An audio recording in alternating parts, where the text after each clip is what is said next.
This is Atomic Shinobi and today I'm going to narrate first part of What If Naruto was trained by Al-Tair. If you enjoy this video, please like, share and subscribe to this channel. Now wasting no time, let's start the story. Konoha no Sato of the Gokuni, October 10, 1865 CE. Namikaze Minato turned to face his friend and remarked, "Al-Tair, you have my utmost trust of any foreigner in our nation." Al-Tair asked, "Thank you, sir. Why, may I ask why you say this?" "Because, I'm going to die tonight. There's no way we can kill the beast. I want you to take my child. Baptize him in your ways. Let him become a member of the Brotherhood, and then you will send him back here on his 12th birthday, when his training is over and he'd normally go and spend his 3 years traveling. He will then become a ninja here, do you understand me?" Minato was very serious. "Yes, I Al-Tair ibn Lahad vow that your son will be raised as a member of our Brotherhood of Assassins," Al-Tair declared. Namikaze turned and faced his death, saying, "Good, now the third Hokage will bring you my son tomorrow morning. Rest Al-Tair, and I will see you in the afterlife." On October 10, 1877, CE, the eastern entrance to Konoha. Wearing hoods to hide their identities, 3 men in white robes moved through the forest at a breakneck pace, but anyone who knew them knew who they were. However, they were stopped by the guards at this Konoha gate. "State your name and purpose here." "My name is Al-Tair ibn Lahad. We have a letter from the third Hokage. We're allowed to be here." "Okay then, let me escort you. I know where the tower is, I've been here before." "Procedure, sir. I'm simply doing my job, if you insist." Hokage Tower. The door was knocked on by the guard. "Yes, sir, there's a group of men here to see you." Sarutobi stood to welcome his guests and said, "Thank you, you may return to your posts. I see you brought him Al-Tair. You can keep even a 12-year promise. I'm surprised." The assassin retorted, "I'm a man of my word no matter how much time passes." "I assume you taught him our genin curriculum as well as your own?" "Yes, sir, we also taught him some other more useful jutsu that our group is known to use." Sarutobi said, "I see. Tell me, Naruto, how do you like Konoha so far?" "It's much larger than I expected. Even though I was born here, it's rather nice. I'll have to explore more of it." Naruto gave a bow. "Well then, Al-Tair, I'll settle him into his housing arrangement and get him a map and some dinner." "Naruto, your test will be tomorrow. Class starts at 8 a.m. Be there on time." Sarutobi replied. "Well then, we'll be taking our leave. Naruto, write to us. Tell us how things are going." Al-Tair grinned. With a smile under his hood, Naruto felt his mentor and godfather give him a hug and said, "I'll make sure to. You guys were like family to me. I'll keep you updated as much as possible." The other 2 assassins headed north to the mountainous area of Masyaf, their home. "So Naruto, you know who your father is, I take it?" "Yes, sir, he was the 4th Hokage, and my mother was from a prominent clan in the Whirlpool country, Uzumaki Kushina. I've made sure to have men keep their house clean and in good order so that you may live there. Your father was a member of the Brotherhood for 10 years. Then they granted him special leave so he could become a ninja here, but as I am told you are still going to be a member after 15 if I or the next Hokage allows it." Sarutobi looked out the window. "Yes, they say that I will be sent on missions in villages and towns surrounding here." The Fire Shadow raised his right hand and said, "If by then you have attained Chunin, then I will allow it. Let me send for a shinobi to escort you and bring you a map." A man emerged wearing a mask. "Hitaki Kakashi, I'm asking you to take Naruto to his house, his family's home." Kakashi exclaimed in surprise, "You mean this is Sensei's son?" The elderly man nodded and said, "Yes, take him to the Namikaze Uzumaki house." The 2 departed the building after saying, "Yes, Sir Naruto, if you will follow me."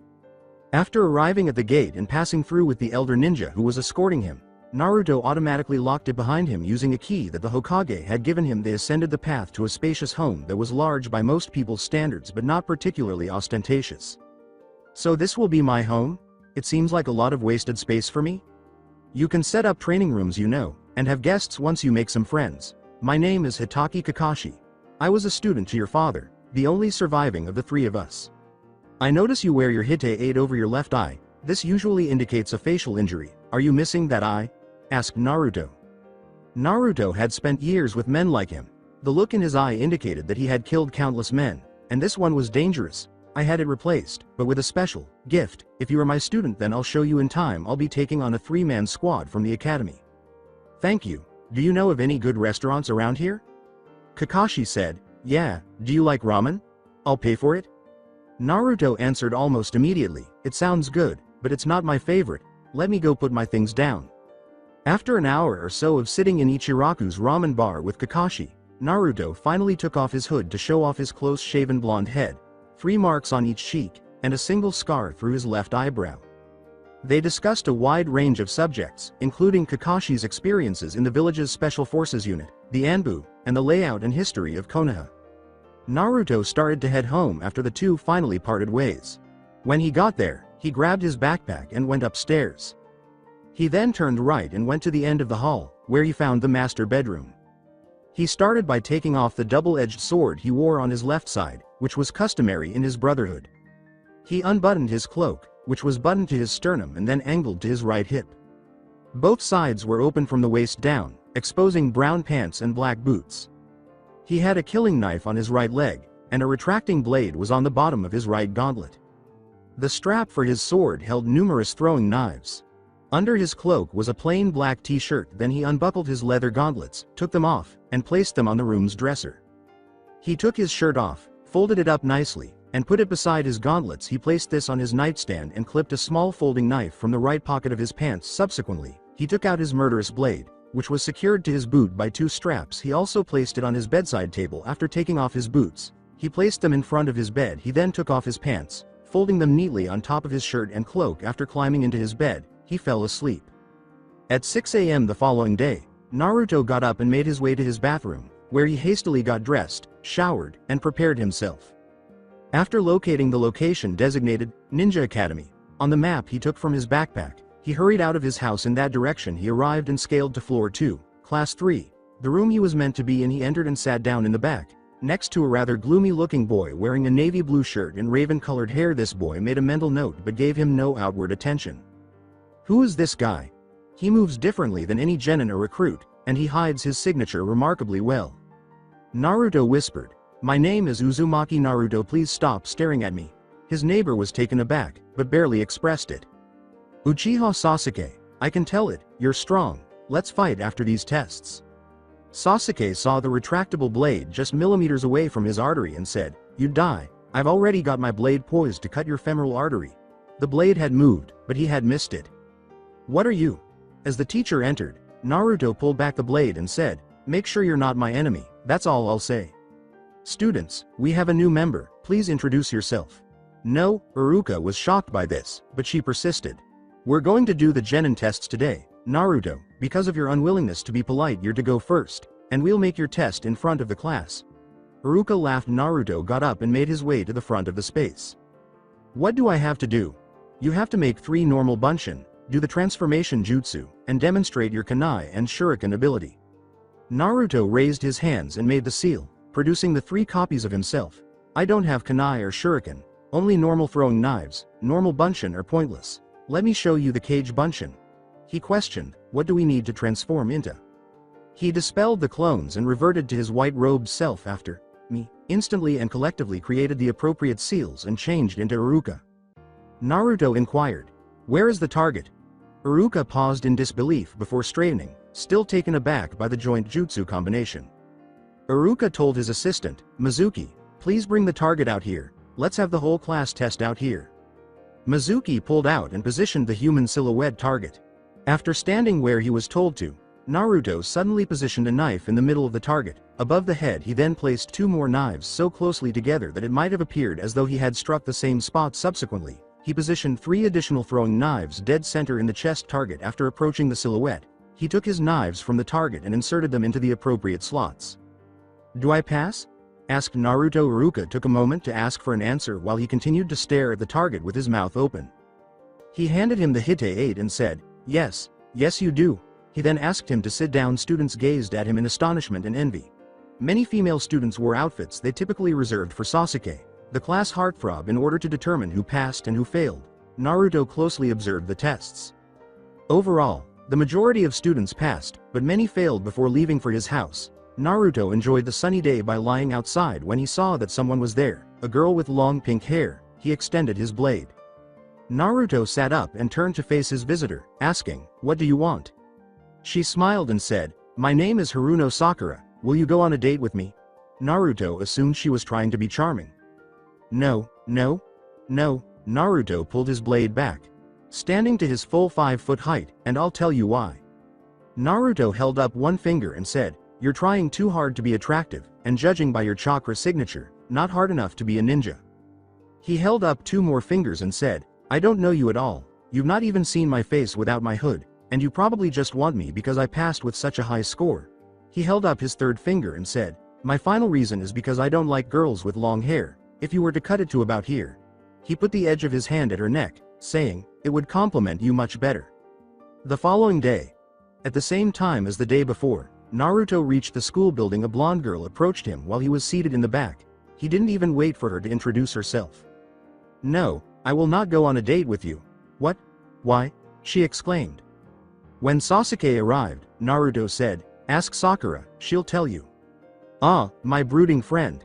How goes it? Tell me, before I arrived, did these girls give you trouble?" Sasuke sat beside him and said, "Yes, they did. How did you get so strong without ever being inside a ninja academy?" "I never said I wasn't in a ninja academy. I belong to a special group. They're superior to your ninja. The clan I was raised with has origins in the Fort Alamet in Iran. They've been around since about the 1100s. A great people there. Our group has since evolved and adapted some of your jutsu. Lets you and I be friends. I can tell you're gonna be a good ally." Naruto raised his left hand, taking his hand. Sasuke shook it. "You wear so many different weapons. Why? Different situations. Would you use a kunai to kill a samurai or spearman? How about using a sword to kill a man who's 20 feet away or perhaps right up close? Or in a confined space? You need different weapons. The teacher's here. Listen up," Naruto said when Iruka entered the classroom. "Listen up. All of you here passed the genin exam. Now you are to be broken up into 3-man cells. Some will be balanced for specific tasks, others are just general teams. First, I'll start with the reconnaissance team. This consists of Hyuga Hinata, Inuzuka Kiba, and Aburame Shino." Iruka identified multiple teams at last. There were only 6 individuals remaining in the room who were not part of a team. With a smile, Naruto said, "Assassination was his best topic." Finally, in typical tradition, there's the Yamanaka Nara Akamichi team, leaving only the assassination team, Uchiha Sasuke, Uzumaki Naruto, and Haruno Sakura. Iruka said, "Your teachers will be picking you up shortly," before leaving the classroom. With the exception of the assassination team, or Team 7, every 3-man cell was picked up. Over the course of the following hour, Naruto started to fidget because he disliked tardiness and decided to set a trap. He took some tripwire out of his cloak and started stringing the trap. Sasuke declared, "He's never going to fall for that." After loading a piece of chalk and strung his tiny crossbow, Naruto said, "I met our teacher 2 days ago when I arrived here. He'll fall for it." Kakashi stood in the window and remarked, "You know, normally Naruto, you'd be right, but I learned never to use doors when dealing with your kind." Kakashi said, "Roof now," and disappeared. Naruto grabbed his crossbow and unstrung his trap. Then they climbed to the roof. Kakashi pointed to the young assassin in training and said, "Well, as a formality I have to ask your name, hobbies, dislikes, and dreams. So let's take turns. You first, Naruto." "My name is Uzumaki Naruto. My likes are my brothers in Masyaf, training and bladed weapons. My dislikes are people who can't follow their own path, and my dream is to become Hokage like my father," Naruto replied quickly. Sasuke was indicated by Kakashi. "My name is Uchiha Sasuke. My likes are training and painting. My dislikes are impatient people and people who betray their loved ones for power. My dreams are to kill a certain man and to restore my clan." Kakashi responded by pointing to Sakura. "My name is Haruno Sakura. My likes are chocolate and a certain person. My dislikes are arrogant people. My dream is to become like Tsunade and become a powerful kunoichi." Naruto cut in, "To become a strong Sakura, one must train." Having some papers in his hand, Kakashi handed them to the students. "All right, so my name is Hitaki Kakashi, and I like people who will do anything for their friends and loved ones. I don't like people who desert their friends. My dreams. I haven't thought of my dreams. Your first mission is another test that is used to filter out even more bad seeds. Arrive at training ground 7 tomorrow morning at 8 a.m. tomorrow morning, and don't eat, you'll just puke." Kakashi then turned and disappeared. Sakura questioned, "What's he gonna have us do?" Naruto then ran, leapt from the roof railing and landed on another building, and headed toward the Hokage Mountains. "Al-Tair had me do an exercise like this. Make sure you eat, even though he told you not to. Bring all weapons you have, and leave all hesitation at home," he said. At 7:30 a.m., Naruto discovered that he was alone at the training ground. He had assumed that at least one of the others would arrive 30 minutes early. He was mistaken. Approaching a statue that seemed to have names carved into it, he read through the thousands of names and stopped when he saw his father's name. With his hood over his face, Naruto uttered, "Father, you've left me with a curse, but as long as no one knows, then I'll live with it." When Sasuke asked, "What's this curse?" Naruto glanced over before turning to face the statue. He turned to face the gate and said, "Nothing that concerns you. The other two are here." As if on cue, they both showed up. Coming from different directions, Sakura came from the gate, while Kakashi came from behind. The Hitaki pulled 2 bells from the pouch on his belt and said, "So, it seems we're all here. Now let me show you what we're doing." Under his mask, Kakashi grinned and said, "Your task is to get the bells. You have until noon. You may use any force necessary. If you don't..." Kakashi's eyes turned menacing, and he tucked them into his belt. Sakura questioned, "What happens if we fail?" "You're sent back to the academy, as a failure."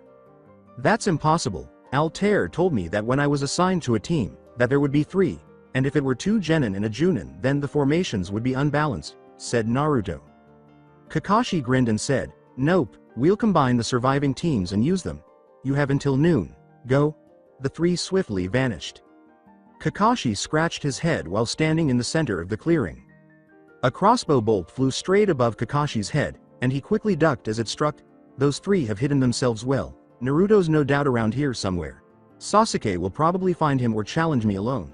Sakura will find Naruto or Sasuke," he said. Catching Naruto's wrist to stop his blade from piercing, he rolled back and threw a wheel. But Naruto caught himself with his hands and leapt back up. Kakashi stood and rolled his wrists, saying, "I never expected you to be the one to challenge me alone." After drawing his sword and swiftly bringing the deadly blade in, Naruto said, "I wanted to gauge myself. So alone was the best way before I get them to help me." Kakashi did his best to avoid the deadly blade even though he had not anticipated the kick. He managed to catch it. Naruto then struck out with his left hand, which Kakashi also caught and flipped him over. Naruto then reached for the bell, extending his blade just in time to barely pierce Kakashi's leg before he dropped him and leapt back like he was a possessed object. Naruto picked up the bell and fled to the safety of the forest. Kakashi's fists clenched. "Damn, I forgot about that damned blade. Now he's got a bell. No doubt he'll help the other 2. While Sasuke was setting up a trap and Sakura was searching for him, Naruto had no trouble locating the other 2 members of his team. He held up a bell when he discovered them. Sakura yelled, "You already got one? How? Careful planning now. The whole reason for this mission is teamwork. So let's work like a team. Sasuke, you and I will distract him. Sakura, you sneak up on him, but give yourself away at the last moment possible, and then Sasuke will take the bell. If all else fails, I'll shoot him with my crossbow, and while he's stunned, then you can take it." Under his hood, Naruto grinned. "Why should we listen to you? Neither of us knows you well, and you're hardly a ninja. You're just lucky." Sasuke reluctantly followed Naruto into the forest, and Sakura followed. "I'm sorry, who has the bell and was able to injure the teacher last I recall? Sasuke, you're empty-handed, so unless you want to fail, I suggest you listen, or at least try my idea." 2 of his students were standing in front of Kakashi when he turned around. Kakashi turned to face the girl standing behind her. Sasuke ran in and threw a shuriken at him, which he avoided. Sakura then threw her volley, and Naruto threw his knife. "Where's the 3rd one? I imagine you've sent her to try to sneak up on me. A girl like her who can't mask her signature, she'll never sneak up on me." When the 3 of them closed in at once, Naruto drew his crossbow from behind him and shot an arrow, which the copy ninja caught. However, he was unable to observe the other 2 students. Sakura rose high while Sasuke went low with a leg sweep, and Naruto intervened, catching Kakashi in the middle as he barrel rolled to avoid both. Sasuke took the bell from his belt while Naruto held his neck between his forearm and bicep. The words, "We win, teacher," revealed Naruto's grin beneath his hood. "So you do. Now which of you goes back to the academy?" "None of us are. We know what you're thinking. You want us to all try and give up our opportunity, for one of us to fall so 2 of us can succeed." Sakura was beaming with pride. Sasuke, relieved to hold the bell now, remarked, "But none of us will fall." Naruto let go of the teacher, who got up and clapped his hands together, saying, "We're all going to pass this test regardless of the bells." "Yup, you all pass. I imagine Naruto probably helped you guys." Sasuke grinned and said, "Yeah, he's a pretty smart almost ninja." Kakashi handed him his lunch, and he started eating right away. "Oh, he's got the whole ninja thing down. It's teamwork he needs to worry about. He only worked with you because he knew you'd all fail. If he didn't, he got his own bell," Kakashi said.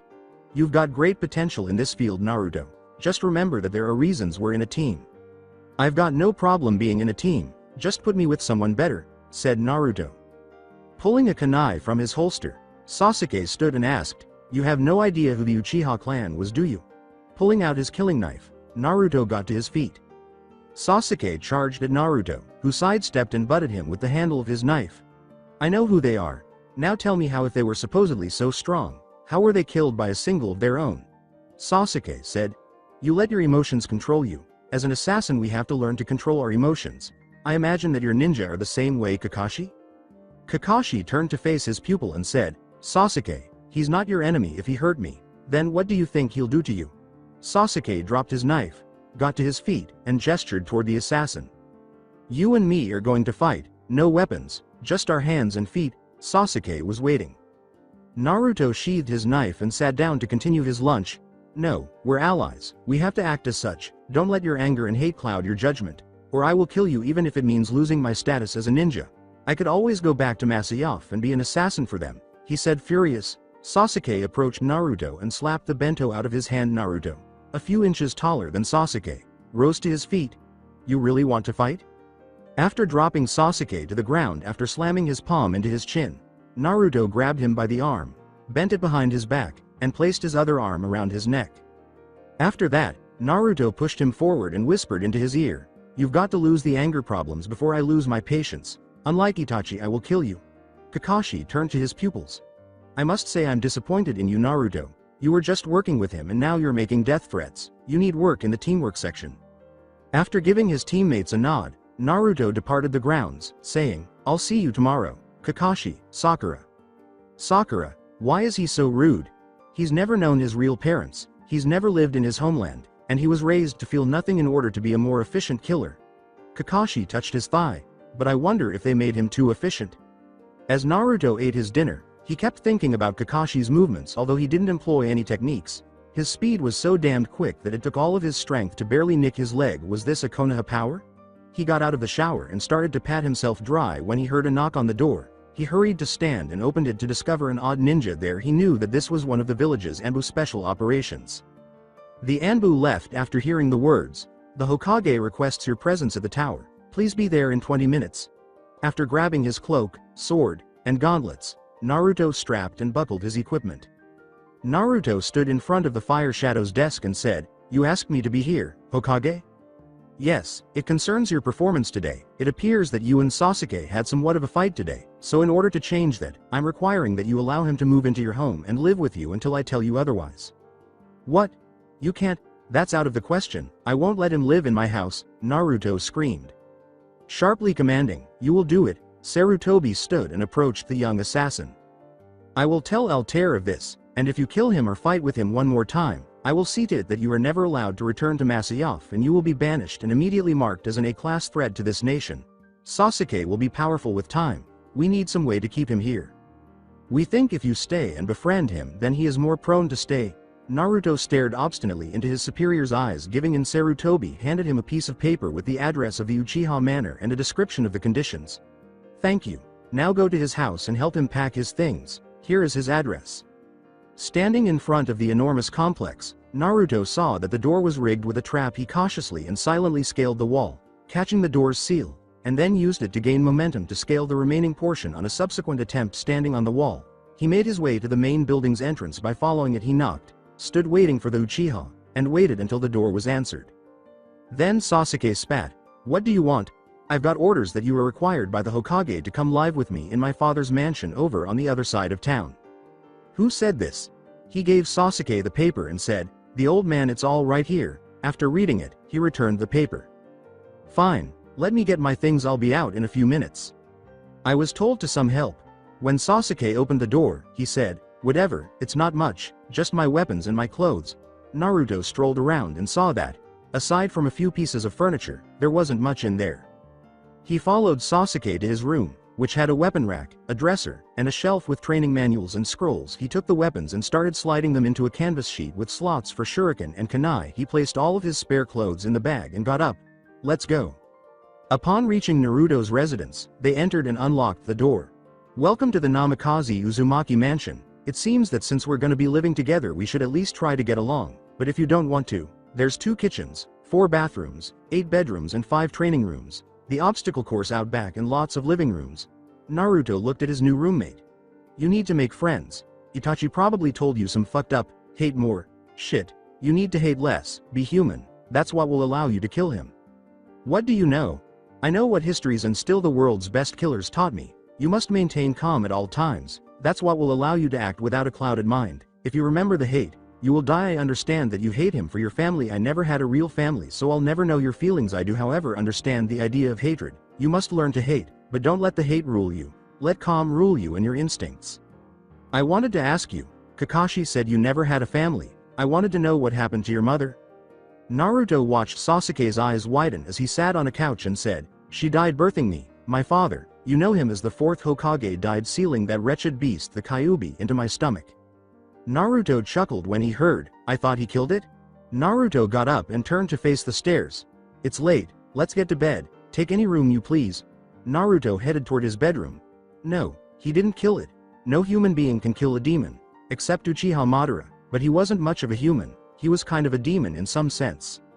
When Naruto awoke, he heard a limb hitting a pad and a repeated ki. He changed into what he had called the bag room, and entered. It had dozens of different striking bags, which is why he called it that. Sasuke kept banging the bulky bags against the sliding chains. Naruto didn't feel the need to wear a cloak, so he didn't wear one. He struck the bag while in a fighting stance, and the assassin watched. He walked over and slammed a strong roundhouse kick to the bag, which slid to the end of the track and swung, sliding partially back. No, that's all wrong. You shouldn't assume a fighting stance when you fight. You need to come from a normal stance like this. As Naruto pulled the bag back over, Sasuke stood calmly and launched with a lightning-fast kick. You won't always have time to assume a stance. These bags are designed to be the weight of a full-grown human. The sliding bag is meant to test the force of a kick. Now you try, Naruto said. About 3/4 of the way, the bag slid. Sasuke swore, damn it. That's still good. The only reason I can kick so hard is because of the training the Brotherhood put me through. I owe them a lot. Naruto reached for the bag. Naruto told Sasuke, you should try not being so awkward with your movements, let them flow from you. Sasuke paused to consider why he was following his advice. Then he relaxed and kicked once more, this time causing it to slide a foot or so farther. Naruto turned and approached to retrieve his cloak, saying, good, let's go now. Kakashi has some mission for us. By the way, I think a weapon would do you some good. My father has some swords and other stuff in the weapons practice room. You can take one if you want.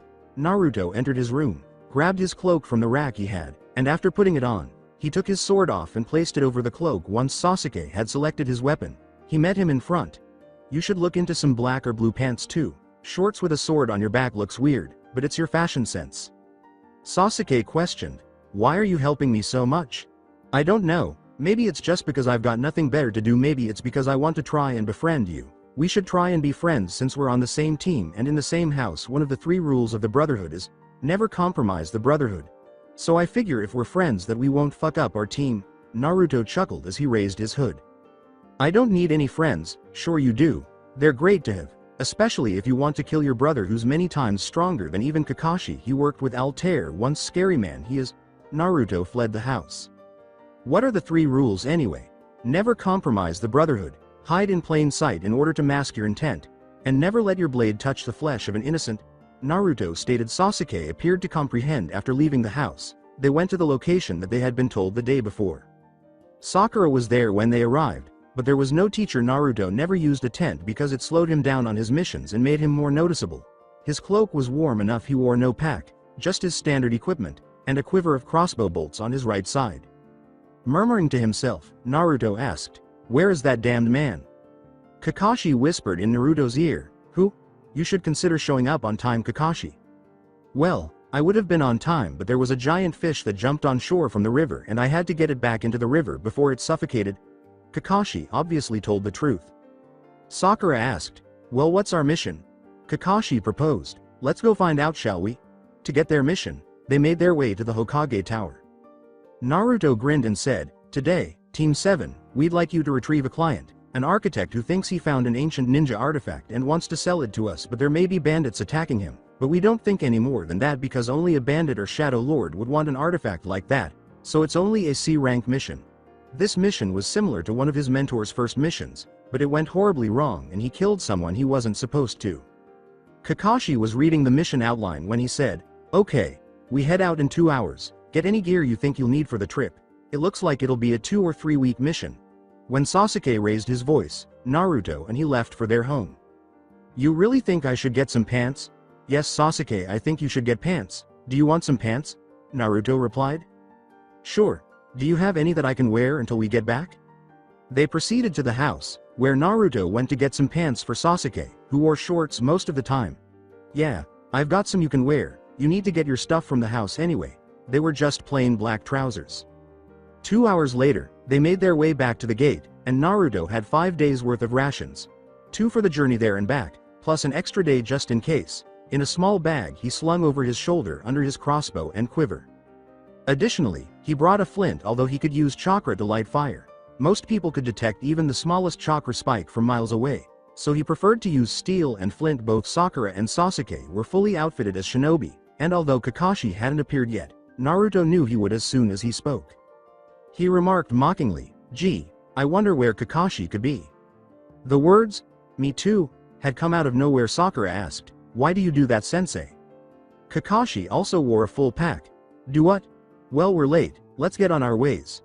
With the exception of the odd question from someone, who frequently asked Naruto about things, their journey from the village to the excavation site was fairly uneventful. Sakura questioned, "So Naruto, what kind of jutsu can you use?"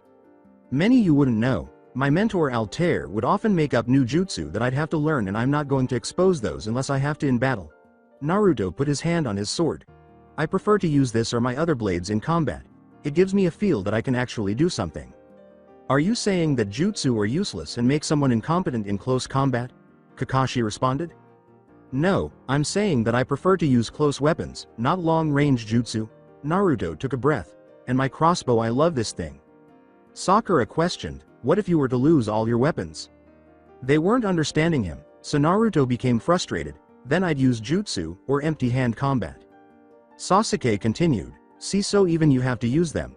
"No, I have never lost every single blade on my body. You see, 4 in my throwing knife, where it used to be we'd lose our ring finger to use this arm blade.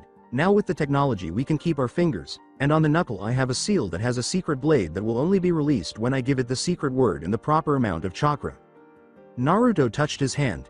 "Now please stop with the questions. You should understand something before you ask about it." Naruto gave up. Kakashi's eyes widened. He hadn't realized until that moment. "Kakashi, please tell me I'm imagining this, but I feel a very strong signature." Kakashi and Sakura drew kunai. Sasuke had the katana he had taken from the house, and Naruto had his crossbow drawn with multiple bolts in his left hand that gripped the forestock and the other on the rear stock. "You're right, everyone back to back, get ready for fight or flight." Sasuke recognized the voice right away. "I must say that you've sunk rather low, Kakashi, becoming a teacher." Itachi, he recalled Naruto's advice to never jeopardize the team because if he were upset, he would do just that and they would all perish. Naruto pointed the crossbow toward the voice, saw movement, and fired the shot, striking a crow and pinning it to a tree. "Uchiha Itachi." Naruto grinned and asked, "What brings you here, may I ask?" "If I'm correct, you want the spirit in my navel?" As the young assassin reloaded his weapon, Itachi emerged from the tree line. "Now that's not nice. That was my favorite bird you have just pinned to that tree, and yes, I'm here for you. My partner is somewhere nearby. I'm not sure where though. Maybe he found that archaeologist." Itachi pondered. He fired the shot, and the Uchiha caught the bolt just inches from his face. "Good luck getting me. This hood serves to keep Dujutsu at bay. Al-Tair told me of your infamous Mangekyo Sharingan. I won't have it." His attempts were thwarted by a Kodachi that appeared out of nowhere as he drew his sword and moved with blinding speed. Itachi, however, grabbed the arm and twisted it outward, sending him tumbling to the ground. Itachi picked up his sword that had become lodged in the ground and grinned as he approached his brother. Itachi raised the blade and asked, "So little brother, do you still bear that hate for me?" Sasuke laughed. "No, I accepted my past and I'll only kill you when I know I'm ready, and I won't stoop to your level for power." Itachi looked perplexed. He felt a sudden, sharp pain in his back after Naruto struck it with a throwing blade. Itachi turned and withdrew the blade from his back. His face did not change, but his eyes revealed the rage that was inside of him, with the exception of the edge, which gleamed white in the sunlight. Naruto's killing knife had a matte black blade. Itachi took a slow step in his direction. Itachi then disappeared and reappeared behind Naruto, but was halted by a large blade wrapped in a bandage. "You've just made your last mistake, boy." The man with the shark face said, "It's a minor wound, you can't kill him over it." What has brought you here today? Hoshigaki Kisame. Kakashi cut him off. As you can see, our leader wants our young friend who throws blades here. We learned something about the Jinchuriki that was rather unsettling as he saw Naruto lash out at Itachi, who dropped the assassin's sword and caught it in midair. He sliced at Kisami's legs, who jumped the blade but narrowly avoided the surprise knife.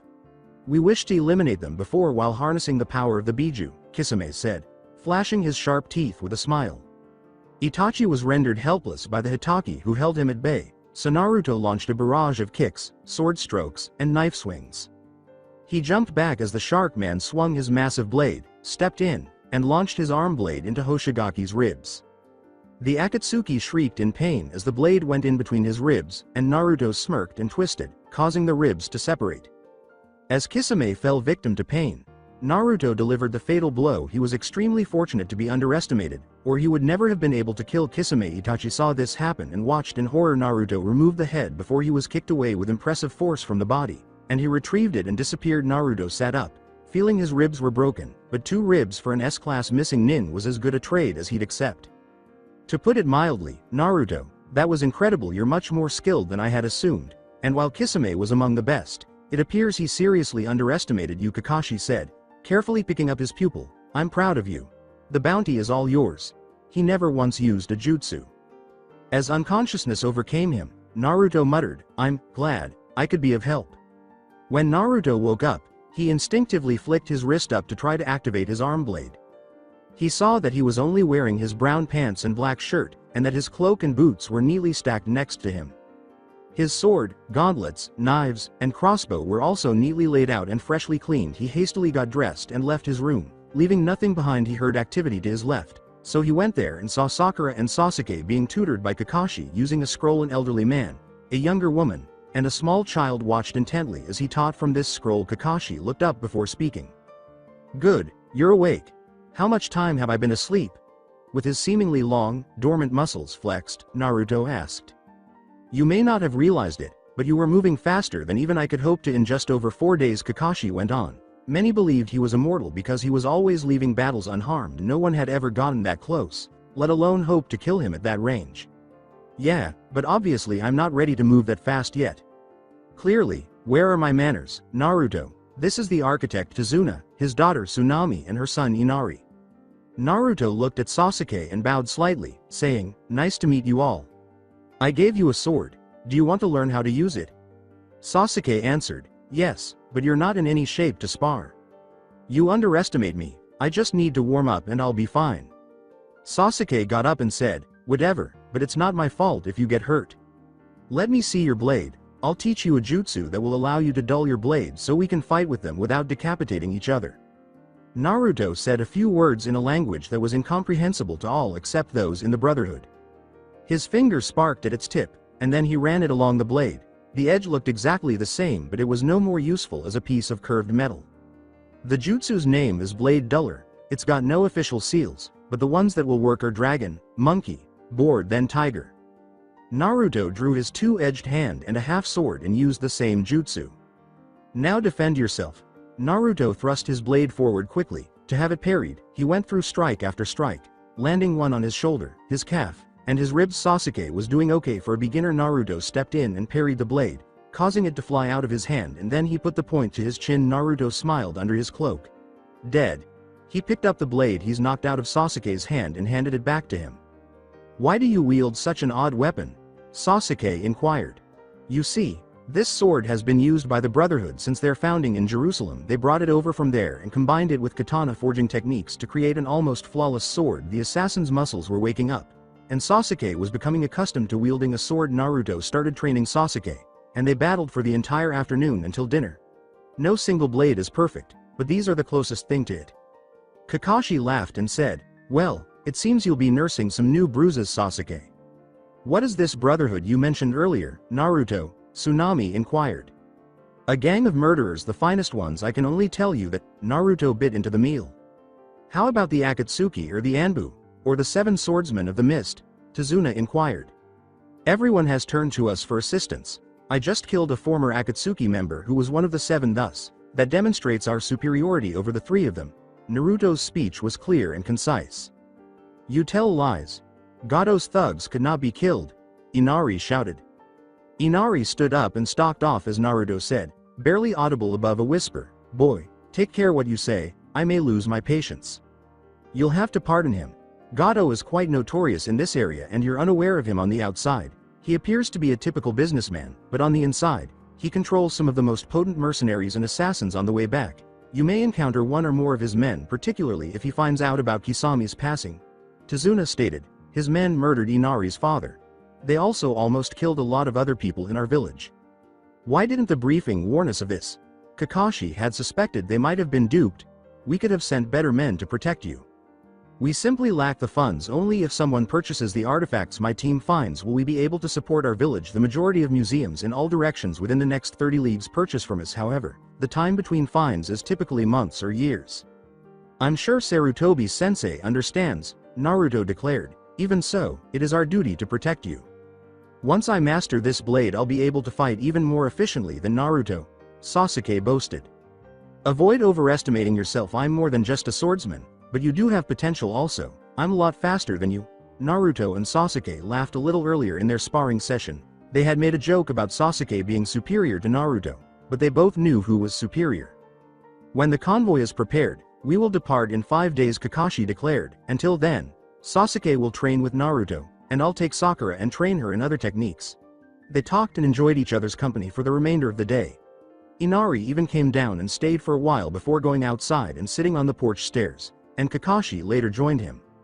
"You'll have to forgive Naruto. He's not spent much time around anyone else but the brotherhood he grew up with. He nearly killed Sasuke several times when they first met. He doesn't really pay much attention to who he's talking to. He'll mouth off to anyone who isn't one of the people he grew up," Kakashi clarified. "He simply doesn't understand that these men are unkillable. They even killed Daddy." Inari's eyes began to well up with tears. Al-Tair, who reared him, was Naruto's godfather. However, he has no family and Sasuke only has one remaining relative. While Itachi massacred the entire Uchiha clan, Kakashi got up and said, "Just remember that, Inari." He then went inside. "My dad also died when I was about your age. Life and death are natural parts of life, and they hurt sometimes, but that's also part of it." Naruto and Sasuke woke up early the following day and resumed their activities. Sasuke had made some progress, but it was not enough for the untrained eye to notice. Sometimes dodging or catching the weapon with his arm blade, Naruto parried and blocked. "All right. Sasuke is also a remarkable climber. I've witnessed Naruto scale buildings in a matter of seconds. I'll teach them the chakra control exercise later. They're better suited for that." After explaining to the kunoichi how to focus the chakra required for the exercise, he had her use her feet alone to climb a tree. From the top of the tree, Sakura exclaimed, "Sensei, I did it." She swiftly descended the tree and started learning the jutsu from the man's Cyclops. "Good, now come down. I need to teach you some special jutsu that I think would help you out a lot for your style of fighting." After engaging in some hand-to-hand fighting, Naruto and Sasuke sat exhausted. Naruto got up, sharpened his blade, and sheathed it, saying, "Let's go for a run." Sasuke followed suit. "Okay. Just don't exhaust yourself trying to keep up with me." Sasuke smiled as he departed. They didn't just run into town. They climbed up on a roof and started jumping from roof to roof at unimaginable speeds. Naruto sprang forward when he spotted a pole at the end of a row of buildings, caught it, and then landed his feet on the shaft, with Sasuke standing on top. "Are you finished yet?" "Very difficult." They leapfrogged all the way up the building until they reached the roof. "Just warming up," he said, backflipping off the pole and starting to run again. He ran to a watchtower in the middle of town, found a single handhold, and ran up the wall to catch it. Sasuke then used him as a step ladder to catch the next one. "How are we descending, then?" Sasuke inquired. "We jump." "We leap." "We jump." Naruto muttered a few words in the magic language before leaping from the tower, disappearing just before landing 5 meters away. Sasuke grinned, recalling an incident from their youth in which Itachi focused chakra on the soles of his feet, and he ran down it as soon as they stuck to the building. "Don't you possess a variety of odd jutsu?" Sasuke jumped to the ground and asked. "A lot, indeed. Simply put, I can't really use these in combat. I possess a great deal of combat-worthy jutsu." Inari was by himself, swinging a stick like a sword, when he noticed the two ninja and simply stared at them. Naruto turned toward the direction of the house he stayed at, and they entered the backyard where they usually practiced. "Come on, we've got our run today. Let's go do some more sword practice." "Want to see how it's carried out?" With a small smile, Naruto asked, drew his sword, dulled the edge, and they started fighting. Inari watched in awe as steel clashed with steel. Then he ducked the assassin's sword's blade and struck the blonde's ribs with a solid fist, which knocked him off balance and allowed Sasuke to roll backwards and seize his sword, which he held to Naruto's throat. He grinned and said, "Dead?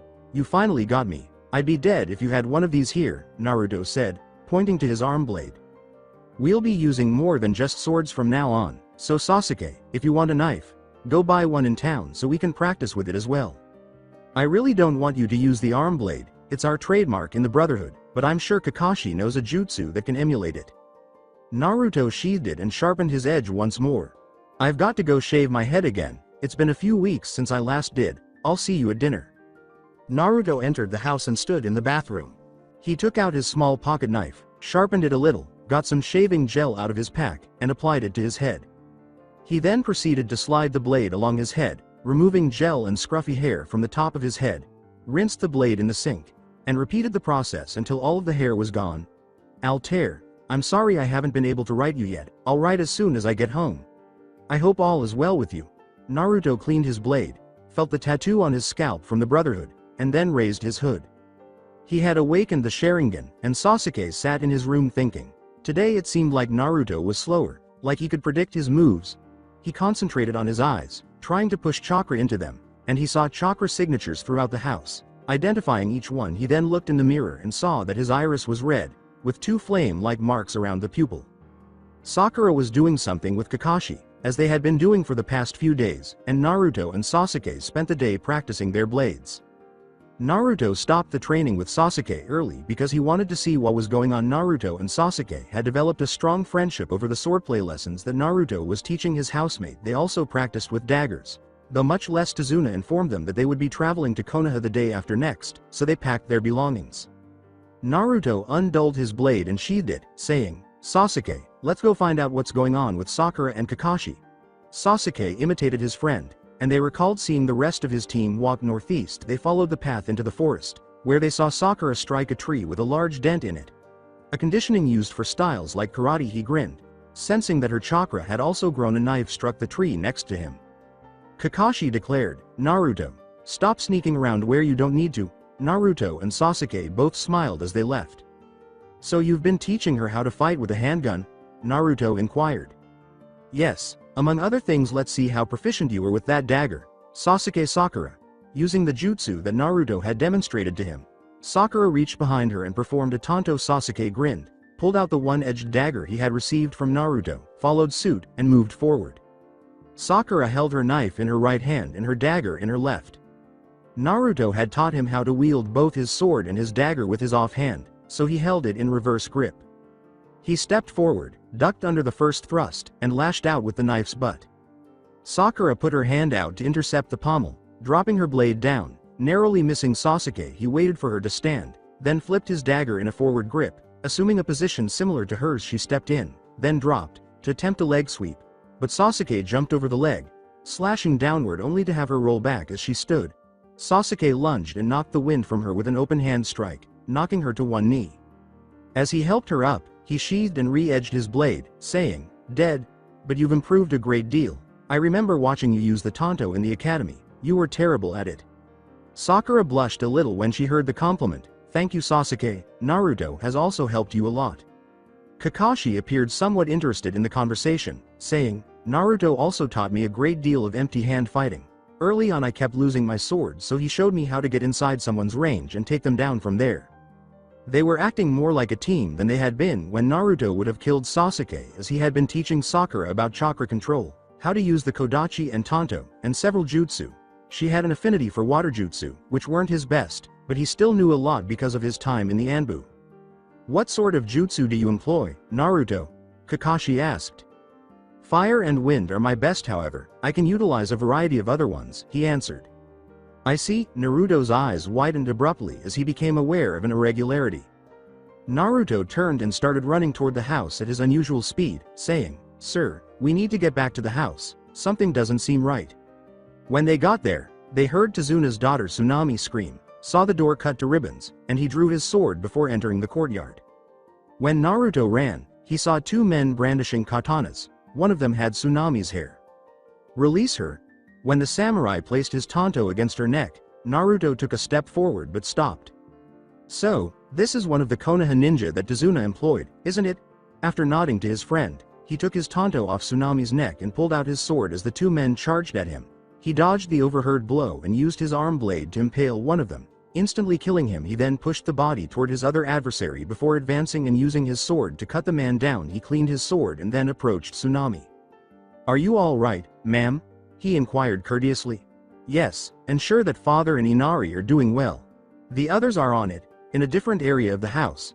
Sasuke had drawn his dagger because the hallway was too small for his sword. He heard Inari scream in terror and ran to the room where Inari stayed. He saw two black-clad men, one of whom was holding a wakizashi, and he threw a kunai, killing one of them instantly. He then stepped back as the other man swung his short sword, catching the arm, cutting the face, then the arm, and finally a thrust to the heart.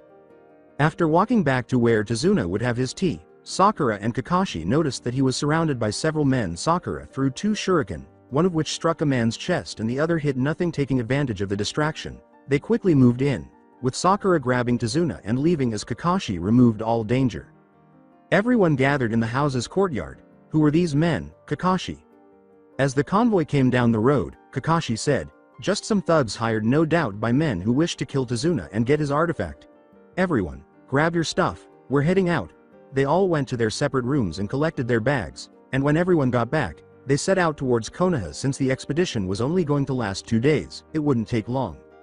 Naruto took the final watch, sat with the fire in front of him, but he didn't look at it. He heard a noise behind him, and he turned, his arm blade ejecting from its casing, and he saw Sasuke standing there, carrying his sword. The first day went pretty smoothly, with the exception of a man who sprained his ankle on a rather steep hill.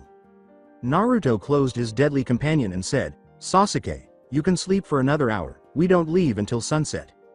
Sasuke smirked slightly as he looked at his best friend and said, "I know, but I couldn't get back to sleep, so I decided to give you an hour of sleep." Naruto just lay down and fell into a light sleep while Sasuke sat in front of the fire and waved his friend away. When Sakura woke up and screamed after discovering a spider had joined her on her bedroll, Naruto jumped to his feet, laughing, only to realize that the sun had risen completely so they could leave again. Naruto had never imagined that Sakura would be afraid of spiders. They ate breakfast, packed up, and left the rest area. After what seemed to be a rather dull first half of the journey, they came to a vast plains that they had crossed en route, and Naruto felt something before yelling, "Hit the deck, everyone!" The rest of the convoy was also down when a flurry of arrows flew overhead. Naruto took his crossbow off his back, loaded one bolt, then used his senses to find one of the men who had shot at them, adjusted his aim, fired, loaded another. Then crouching and running in that direction, the assassin ran surprisingly fast for his stance, found another member of the enemy group, and immediately planted a bolt in his chest. He loaded his third bolt and saw another in the grass, and fired, causing the last person he could see with a bow fall. He stood and grinned as the somewhat feminine voice from the grass said, "Uzumaki Naruto, your reputation is fast becoming one that is worth being heard about. The name's Umeshi Arima. What are you looking for?" Naruto spat. He pulled out a katana and said, "Well, me and my friends, most of whom are still hiding, want that artifact that you have." He rushed forward, swinging the long blade, but Naruto blocked with the blade on his arm, pulled out his sword, and swung for the man's midsection. He stepped back and then came in with another swing. Sasuke had his katana out, Sakura had her tanto, and Kakashi had his kunai drawn. They could hear the mercenaries surrounding their position, so Sasuke stabbed the ground with his katana and started creating seals. Grand Fireball Jutsu in fire style. Naruto looked back to see his friend light the field on fire after he breathed a huge fireball that burned down a section of the field and many of the enemies. "That moron. He will murder us all." He raised his sword to deflect the incoming blade. "You forgot about me, Naruto," Arima screamed, thrusting his sword only to have it parried. Arima jumped back a few meters and started making seals. Naruto tried to stop him by throwing a knife, but it got stuck in his chest as he staggered back.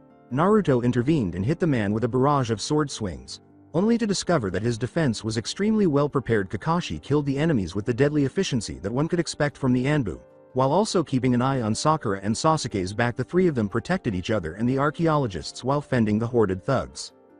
Another downward stroke was blocked by Naruto, who then grinned. This man was a bit repetitive, so he had an idea. The man then came down with a blade stroke, which Naruto blocked and parried to his left before bringing his arm blade in and slamming it into his ribs.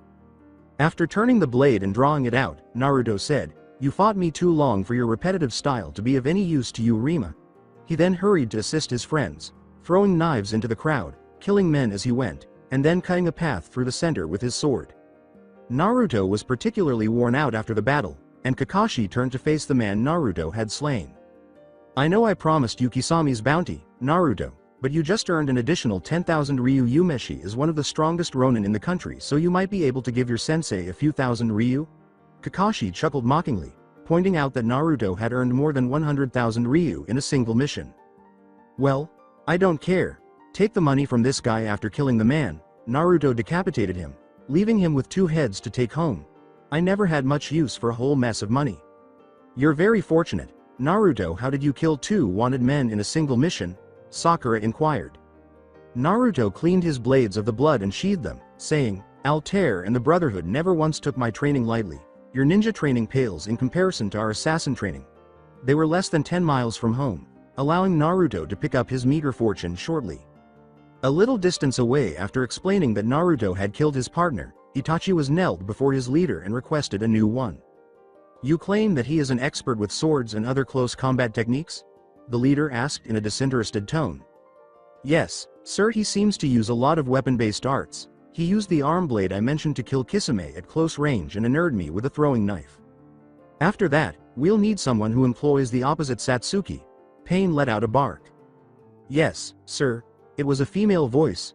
Go with Itachi and apprehend this Uzumaki Naruto. We need both his head and his biju. Don't kill the Jinchuriki like you did the last time. Take him alive. Yes, sir. Sasuke woke up abruptly and heard a strange sound. Naruto had been training almost constantly with Sakura and Naruto for the past month since he returned from the mission where he had escorted the archaeologist. All 3 of them were very good at taijutsu, and 2 of them were also good at ninjutsu. Naruto called his skills jutsu, but they didn't have any of their qualities. Naruto used that strange language to use his chakra. What had he called it? Arabic. Yes, that was it. Arabic. Naruto spoke quickly, and it sounded rather unstructured to the shinobi of the leaf that had heard him on the rare occasion he used a jutsu. He also noticed that Naruto wrote a lot, never really questioning it. Naruto was standing where the sliding bag was, but the bag was gone. He saw the huge pile of sand near the wall, where Naruto had kicked the bag so hard that it broke off the chain and slammed against the wall, tearing and spilling its contents all over the floor with haste. Sasuke got out of bed, dressed, and ran toward the sound. He looked up as Sasuke entered. I overreached myself a bit. I kicked it a little more forcefully than I ought to have. I'm not joking. After our most recent training session, have you seen Sakura? Naruto didn't even bother to clear the sand, saying, no, but I'm going to see her a little later. Why? Sasuke said, no reason in particular. Naruto was a little perplexed because Sasuke had changed lately. Naruto then went into the house's storage room, took out a snow shovel, and shoveled the sand out the window. He wandered around Konoha, trying desperately to remember the location of the Yamanaka flower shop where she had told him to meet her. After a while, he pulled a woman aside and asked her where it was, and finally he found it. He entered, went to the counter, rang the bell, and was shocked to see the shop owner, as he had expected. You're the person Sakura was meeting today? Ino yelled. I thought she would have informed you that we were going to meet here. Is this place owned by your parents? It's pleasant. It makes me think of the greenhouses we had in Masyaf. No, she simply mentioned that she was here to meet a friend. Ino went back up the stairs to fetch her friend. I'll bring her down. Feel free to look at the flowers, but please don't touch any. After perusing the assortment of vibrantly colored flowers and plants, Naruto heard footsteps and went back to the counter. To his surprise, Sakura was wearing her typical outfit, but her appearance was completely different because she had followed Naruto's advice when he first met her and cut her hair to just above her shoulders. If Naruto had been any less of a shinobi, he would have likely experienced what he had come to refer to as slackjaw syndrome, and he actually clenched his jaw slightly to ensure he did not do so. Sasuke sort of said something this morning, but it does look really good, just as I predicted. Sakura. Naruto grinned a little, but he couldn't tell her that because she would never let him be if he told her anything else. He had felt some emotions rise over the month he'd known her, but he had pushed them away because he didn't want to start that kind of relationship until he was a little older. He was only 12, after all. You think it's good? The amount of time it takes to maintain the condition of my long hair kind of wore me out. I cut it short, she said, partially admitting that she disliked handling it but also doing so because she liked Naruto. I do think it would require a lot of work to maintain it properly. Naruto waited for her to arrive, and they left the shop after a while, just hanging out and talking like friends do. until they noticed something rather odd. Sand Ninja, we should go. I don't think that Ms. Yamanaka will enjoy us sitting around and chatting in her shop all day. Sakura, you know what to do. Take the left side. Naruto moved to the right, intending to flank these strange ninja. He then moved up the tree, remaining out of sight and sense of the shinobi until a small academy student, whom Naruto recognized as Sarutobi Konohamaru, was struck by one of the sand ninja. The assassin drew one of his throwing knives and loosed it on the foreign ninja, who was wearing black and carrying a large battle fan. The man ducked the knife, and Sakura leapt the opposing fence, holding a blade to the other sand ninja. A blonde girl with a large battle fan. Naruto leapt from the tree, high into the air with his crossbow firing on his target. He landed while simultaneously holstering his crossbow, landed in front of the ninja, drew his killing knife, and put the blade to his neck. Speak fast. Why are you here? Why did you hit Konohamaru, who is obviously a less skilled ninja? Naruto made a demand. In a voice full of venom that could kill with the right words, another ninja said, "You Konoha ninja need not worry about our presence. We mean no harm. My brother is an idiot, that's why he struck the child." "Then give me your names," Naruto said, lowering his blade a little in a gesture of trust. "My name is Kankuro. My brother Gaara and sister Temari are there for the Chunin exams." "Ah yes, why did I forget about those? I apologize for attacking you. My name is Uzumaki Naruto. I come from Masyaf, but I am in service to this country." "You say Masyaf?" Sakura lowered her blade and sheathed it across her lower back as Temari expressed some interest.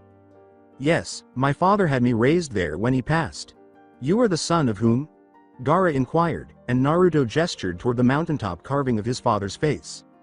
"You're the fourth son. I am the same in my country." Gaara made a gesture that only he would describe as a smile. Others would describe it as a lip twitch. Naruto grinned and said, "I can sense another similarity we have." They were aware of what they were talking about, but no others. "I can as well. I wish to fight you in the Chunin exams." Naruto gestured Sakura to follow him, saying, "I as well. It was good to meet you, siblings of the Sand Jinchuriki." After saying, "It was good to meet you, son of the fourth," Sakura had a lot of questions as they parted ways. "What's a Jinchuriki, Naruto, and how did you know he was one?" "We are containers of demons. We carry a burden and a gift." "How is it a gift to be a demon?" "You do something wrong, we imprison demons and prevent them from destroying everything. Because we are not demons, I possess physical strength that no one else can match just by virtue of their spirits existing within us. The demon's immense power will be transferred to us," Naruto clarified. "Which one do you have on hand?" "The fox with 9 tails. The day I was born, my father sealed it in my navel because he couldn't kill it." "Oh, so you left so that no one would try to hurt you here?" Basically, Jiraiya and Sarutobi were the only people my father trusted as much as Al-Tair, despite the fact that neither of them is capable of adequately raising or protecting me regardless of their level of power. "Naruto, why do you keep your hair short?" "Like most ninja, the fourth kept his long." "Keeping it brief requires less upkeep and effort because that's how I was brought up. Aren't you a naturally curious person?" Sakura blushed, "Not usually, but you interest me." "I see. Let's find Kakashi. He needed me for something today." Sakura followed him as he made his way to Kakashi's house, saying, "Okay." Upon arriving at his residence, they discovered him dining with an odd-looking Chunin. "Who is Kakashi, your friend?" She disappeared in an instant, holding a kunai to Naruto's cheek as he asked. The purple-haired Chunin had cut his cheek just enough to say, "If you were an enemy, I would have killed you already. We'd both be dead then." She hadn't noticed that Naruto's arm blade had barely touched her skin. Kakashi presented his friend to his students, saying, "This is Mitarashi Anko, one of the exam proctors, an old drinking buddy of mine. What made you require my presence today?" He handed him 3 papers, the forms for the Chunin exams, and said, "I was going to give you these and have you deliver them." "Thank you." Kakashi all hands Sasuke the form. Naruto said, "Goodbye, crazy woman," and walked away. The following day, after rising early to meet Sakura so they could attend the first exam of the day, Naruto and Sasuke arrived at the academy to find a crowd gathered around the door to the next floor. In front of the door, a female ninja said to another, "Let us through, we need to get into the room for the exam." The ninja stated, "We're trying to help you by only letting the best through.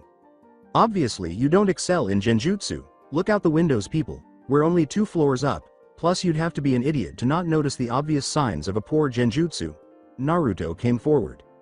"A wise man, eh? Let's see how wise you are now," the ninja said as he moved forward after blocking his kick with his elbow. Naruto looped his arm over his leg, positioned his heel behind his opponent, and slammed his palm into the ninja's chest, sending him crashing to the ground. 1. You undervalue this village's genin, particularly those who are not indigenous to your territory. Never assume you have any advantages over your adversary, Naruto informed the audience. Friend, what is your name? A Hyuga inquired. My name is Naruto Uzumaki, but which Hyuga are you? Naruto pivoted. My name is Hyuga Neji, and I know Uchiha Sasuke. Neji answered. I want to fight you both. In front of room 307, Naruto turned and led his team up the stairs to the sparring room for that floor, where a ninja wearing a green spandex and a bowl cut stood proudly before them. You can assure me I will fight you. Uzumaki Naruto. I hope you'll display your youthful radiance. Do you want to fight? Who opposes me? I am Rock Lee, student of Maeda Gai Sensei. With his hands up but open and his front foot slightly forward, Naruto assumed his brotherhood's fighting stance, saying, we can finish this before the exam starts. Lee rushed forward, kicking with bone-jarring force, and Naruto ducked, landing a quick jab on his opponent's knee before standing up and launching multiple quick strikes at Lee's body. Lee ducked a punch and slammed a rock-hard fist into his ribs, sending him flying back. Sensing the wall was rapidly approaching, Naruto used it to propel himself forward, throwing a fist straight forward with all the force he could muster, and Lee caught it, but was knocked back a little. Naruto landed and palm struck Lee, losing his breath as he fell to his knees.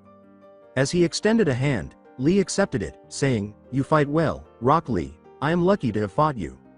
Your youthful flames are blazing, Naruto. After I complete 5,000 push-ups, sit-ups, and laps around Konoha, I hope to fight you again. Lee hurried into the examination room while bowing low. Naruto, you clobbered that kid. Sakura yelled. Naruto could already feel the big bruise starting to form. No, I didn't. He was holding back. Even that single punch was nothing compared to what he could do. Sasuke remarked, he's strong and fast. I could barely keep up with that fight. They proceeded to the exam room, where they saw dozens of international ninja teams, the best of the best. As the unannounced leader in Kakashi's absence, Naruto led them to the exam room. They then wandered around and greeted every shinobi they knew, some of whom were more eager to meet them than others. Sasuke! Exclaimed the ninja as he dodged the flying tackle that Yamanaka Ino alone would deliver. Sakura grinned and assisted her friend in standing up, saying, Ino, didn't I tell you that would never work? She smiled and said, you can't scream before you dive. Like you've had any better luck. Mr. Tall, dark and hooded over there pays no attention to you either. Sakura felt somewhat in control of her friend, saying, I'm making progress. He did compliment me on my looks, and he's been helping train me. Sasuke hasn't even really acknowledged, so I am in fact having better luck. Well, okay, I admit it, you've got me beat for now. To the surprise of both girls, Naruto returned and asked, whoever said anything about me ever actually wishing to be with Sakura though? Sasuke grinned and said, Naruto, don't even play. Even I can tell you like her. Their jokes were cut short by a puff of smoke, and everyone's attention was drawn to the desk occupied by a dozen exam proctors. Silence. I'm your exam proctor Morino Ibiki, and this is my partner, Yamanaka Inoichi. We are this village's interrogation specialists. All of a sudden, the room was oppressively tense. For the first exam, your mental strength will be put to the test. You will each be given a piece of knowledge, and then be tortured using methods that are used on enemy Chunin, none of which will scar you permanently, but they are still painful and trying. Ibiki said with a maniacal grin. Anyone who wishes will be dropped from the exam and will leave, but if you continue and fail, you will never become a Chunin, stuck as a genin. Inoichi then intervened. Inoichi remained emotionless and stoic while Ibiki smiled like a mental case. Any who wish to drop out may do so now. Over the course of a minute or so, several dozen shinobi dropped out, leaving a total of 68 genin, 26 three-man cells, the Sand Team, Team Guy, the Sound Team, and several other teams. You will however be able to back out without giving up the knowledge. You will also be given a capsule, that when bitten down on will turn your mouth green. The dye can be washed out, but it will also allow you to pass, if you don't just kill yourself at the start. He grinned, but not in the same crazy way as before. When Ibiki and Inoichi noticed that no other teams were leaving, he started to laugh, and the other proctors joined in. Naruto started to understand why, and he smiled as well. The others simply stood there, confused, not really getting what was so funny. All that are remaining in this room, you pass the first exam. What? What about the torture? Sir, may I explain? I believe I understand. Go for it. Naruto started by saying, this test was quite simple actually. They were testing us to see if we were willing to put our lives on the line to protect what knowledge we were given even if we didn't know our mission, Naruto clarified. So it was all a trick? Exclaimed another genin. Basically, was Naruto's response a black object smashed through the window as he was doing it, sending everyone into shock or hitting the deck. The second exam proctor, who was encased in a huge black canvas banner, was the black object. It said, "Second exam proctor Mitarashi Anko. You left 26 teams still here, Ibiki. What kind of proctor are you? I'll cut the numbers in half, I guarantee you that." "Good luck, Anko. There's some good ones here, I can already tell you that," Inoichi responded. Anko shouted, "Whatever, come with me, all of you." Everyone followed without question. When they reached training ground 44's gate, Anko, like all the other exam proctors, smiled crazily. Anko's smile faded as she produced a sheaf of papers out of thin air. "Well, kids, before the games start, I have to explain the rules. You'll be given the scroll, heaven or earth, each team given a different one. The point is that you will have to fight to get your opposing scroll." A smile split Anko's face once more as she threw a kunai at Naruto, who caught it only to discover that she was behind him with another kunai to his throat. "These are waivers. This way, if you die in the 5 days you'll be in there, your parents or guardians can't come after us. Each of you will need to fill these out. When you turn them in you'll get the scroll and the gate number that you'll be starting at." She grabbed her other kunai and handed out the waivers, saying, "You're a quick one assassin. You must be the kid that Al-Tair brought a few months back. Be careful out there." The scrolls were distributed and all waivers were in after roughly 20 minutes. Every team proceeded to its own gate. The start of the exam was indicated by a buzzer above the gate. That's where each team started their hunt. About half a league was covered by Team 7 after about an hour. With Sakura bringing up his back right flank and Sasuke taking the opposite side, Naruto assumed the lead of the formation. Naruto paused, pulled out his crossbow, aimed, and shoulder-loaded it. Someone was almost hit in the head by the loose bolt. The Rain team member glanced over, but no Konoha team members were visible. He noticed the bolt pierced through the tree. The bolt had an explosive tag on it, so he abruptly turned to flee. It exploded, launching the Rain shinobi into the air. Naruto leapt from a bush and swiftly captured him, while Sakura and Sasuke swiftly attacked the other two, immobilizing them. After searching the adversaries, the three discovered only one more earth scroll, which they kept anyhow. A kunai was hurled at Naruto, who ducked. He noticed a grass nin perched on a tree limb. Naruto pulled out his crossbow and loaded a bolt before saying, "What do you want? If you have an earth scroll it will do you no good to fight us." "Then I'm in luck. You have just what I need." The ninja, who had received excellent training, charged forward with lightning speed. Sasuke intercepted him, his dagger drawn, and he attacked the shinobi after Naruto fired the bolt to his right, anticipating that he would dodge in that direction. Sasuke was shocked when he felt a foot slam into his back after the grass ninja took the blade in the chest, but it seemed to go straight through him. The ninja rushed down towards him after he used a hand to prevent himself from colliding with the ground.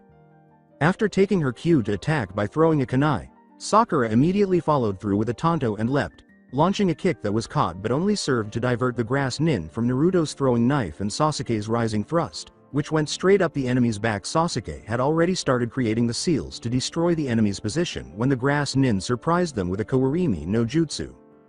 Fire style. Grand Fireball no Jutsu.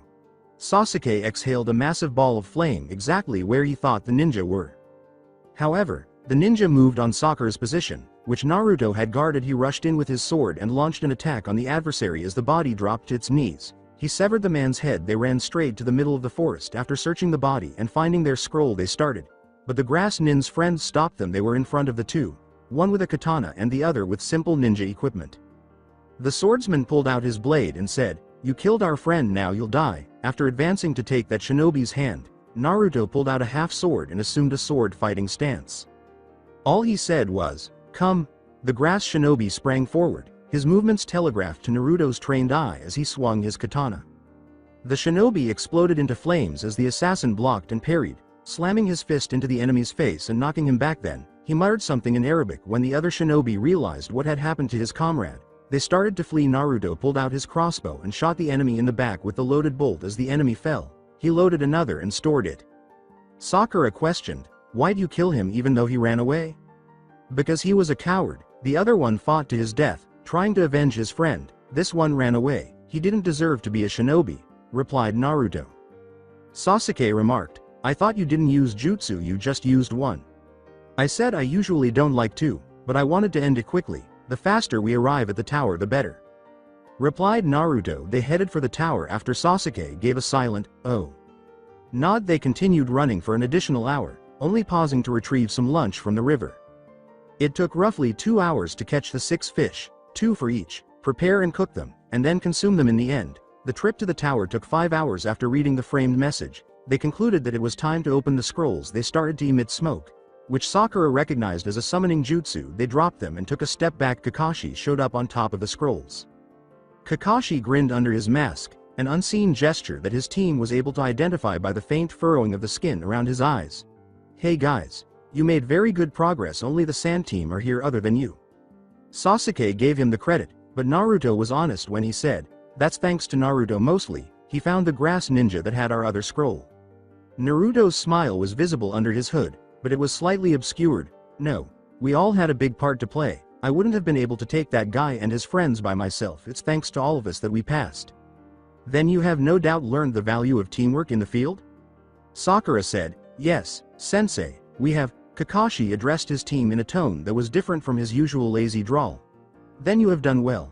Always remember that your greatest ally is your teammates, your greatest weapon is your mind, and that a cool head will see you through anything. When you are on a mission, always remember that those who break the rules are trash, but those who abandon their friends are worse than the trash, and should be struck down by the gods." Naruto remarked. "We'll remember that, Kakashi." When there were no higher-ranking shinobi present, he was always the team's unofficial leader. With that, the silver-haired shinobi departed. "Then I'll see you in 5 days. Get some rest, eat, and sharpen your skills. The final exam is a single-man exam, but I can tell you no more than that." The second section of the test was successfully completed by Team 7. Naruto, Sasuke, and Sakura had reached the tower in the center of the Forest of Death 3 days prior. Sasuke spent a lot of time reading a small book he had borrowed from his family's library, but Naruto spent the majority of his time meditating, preparing, or conditioning his body. Sakura also spent a lot of time preparing and conditioning. He had been reading a lot about it ever since he had found his Sharingan in an attempt to learn as much as he could about the Dujutsu. However, Naruto cautioned him against becoming overly reliant on a single weapon, stating that while it would be beneficial, the inherited ability would become a liability if he grew overly accustomed to using it. Sakura was being taught last-ditch combat skills by Al-Tair and many of the other members of the Brotherhood by Naruto in the training room. 1. So it's easy. No matter what angle you approach, you can just swing your forearm and at least it will create a distraction, so you can come with a palm strike to the face, or like I did to Sasuke, slam your palm into the chin, and then take his head to the ground. Let me demonstrate. Naruto created a clone of himself, which stood behind him. He then drew the killing knife and entered. He swung his arm, pushing the assailant away, and struck the temple with a bone-crushing palm strike that would at the very least paralyze him. The clone disappeared. These are good techniques for if you're surprised. They can also be used against groups. Say you're attacked in a narrow hallway where normal martial arts are useless. I'll make a clone, and you can do it. Naruto created a clone, and she used the edge of hand, 2, as Naruto had called it, striking the attacker's arm away, then slamming her palm into the enemy's throat before taking him by the chin and slamming his skull into the ground. A fatal blow was dealt when the clone vanished. Surprised and proud that she had learned it so fast, Sakura remarked, "That was surprisingly easy, a lot more natural than most unarmed combat. You did it well, as you just learned. These are also relatively easy to pick up. That's what makes them instinctual attacks. They can be learned and used without complex thought or movement. Many civilians also learn these, but since most shinobi have much stronger bodies, they're even more effective." Naruto then assumed a combative posture and instructed her to continue doing so. When she attacked him, she aimed a palm strike at his stomach. He grabbed her hand and tried to stab her in the throat, but he stopped just millimeters from her esophagus. When attacking with these, you always want to go for lethal spots. Kunoichi who learn these and go on missions where they have to go undercover will often aim a palm strike at the groin. It is a good tactic. If you ever have to do that, remember these skills and it will help you out, even if you're found out and your weapons are taken. He took a step back and raised 2 male cuffs. He turned her around and cuffed her before finding a chair and telling her to sit down. "Now in the Brotherhood we are given a lockpick set that is hidden in our boots, but let me show you something. Now say you are taken hostage, or captured, you will be restrained and most likely drugged, so when placed in a chair or cell, what is the first thing you want to do?" replied Naruto. Sakura replied, "Get your hands in front of you." He took the chair and lowered it slowly to the floor, saying, "Exactly, so say you're being interrogated, have no lockpick set, and are heavily drugged so you can't break the chains or ropes. Now here is the most common place to try and do anything, so it's most predicted. However, when drugged, you may not think clearly. Say, like Ibiki and Inoichi said, you want to take your own life, try this, and they will likely strike you. This is true, but any interrogator will only kill you if they grow tired of torture, or you strike them. Naruto told her to flee, and she did something that he hadn't anticipated. After dislocating her shoulders and rolling back, Sakura got to her feet, placing her arms in front of her. That was interesting. So here, you're handcuffed, possibly drugged, but you can use the handcuffs to your advantage. He raised his sword. If attacked with a blade, catch it with the chain. If you're roped up, don't do this unless you can perform medical jutsu on the fly. But there's a split second where you can break chains upon a sword strike and not let it through. He struck her with his sword and she caught it. She slid down slowly to avoid cutting the chains on Naruto's razor-sharp sword, saying, "Now right as this happens, catch the lowest point you can, and slide, to grab the hilt, and you can guess where it goes from there." Sakura responded, "You could use a palm strike to the face."